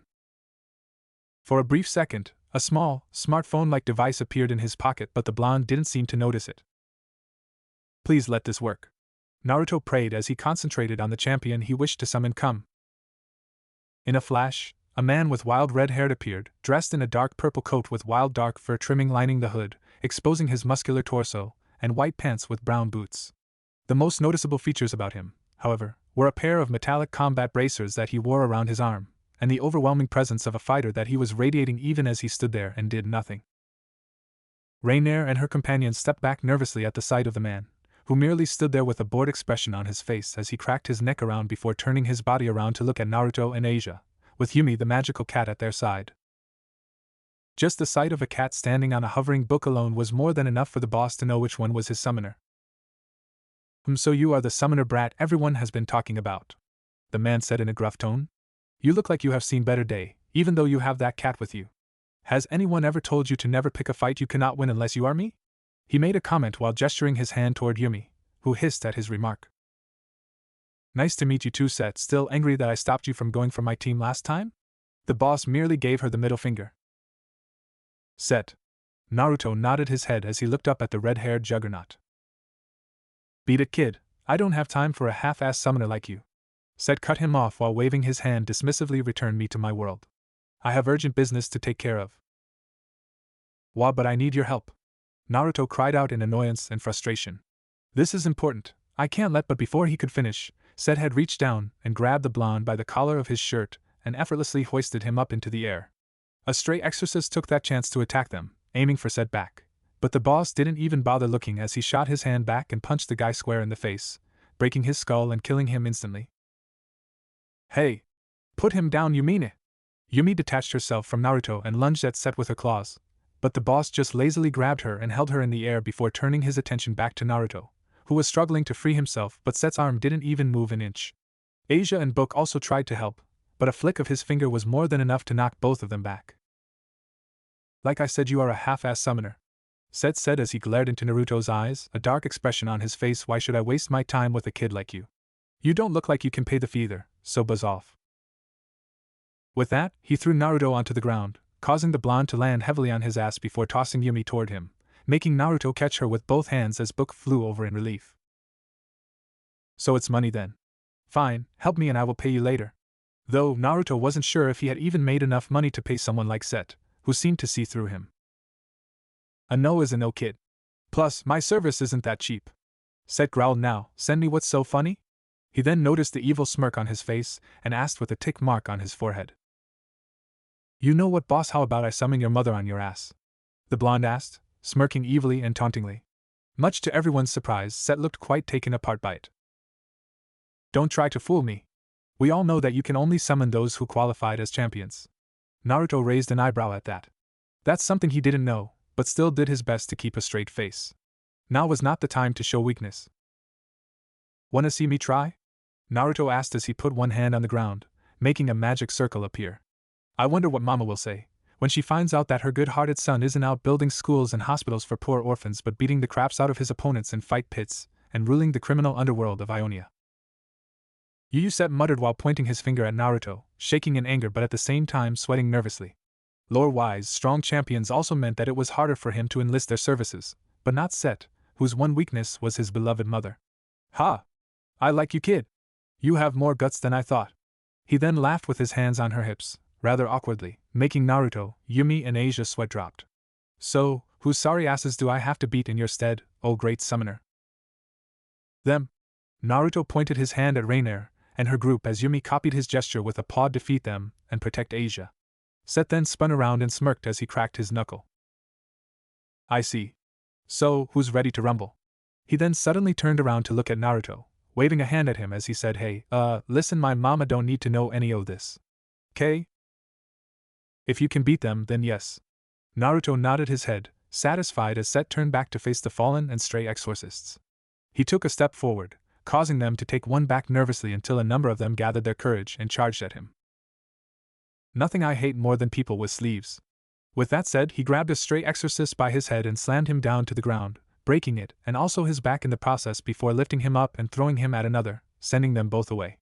Donasek and Middle tried to attack him, but Set didn't even bother blocking, letting them hit and slash him repeatedly until electricity started crackling all around him.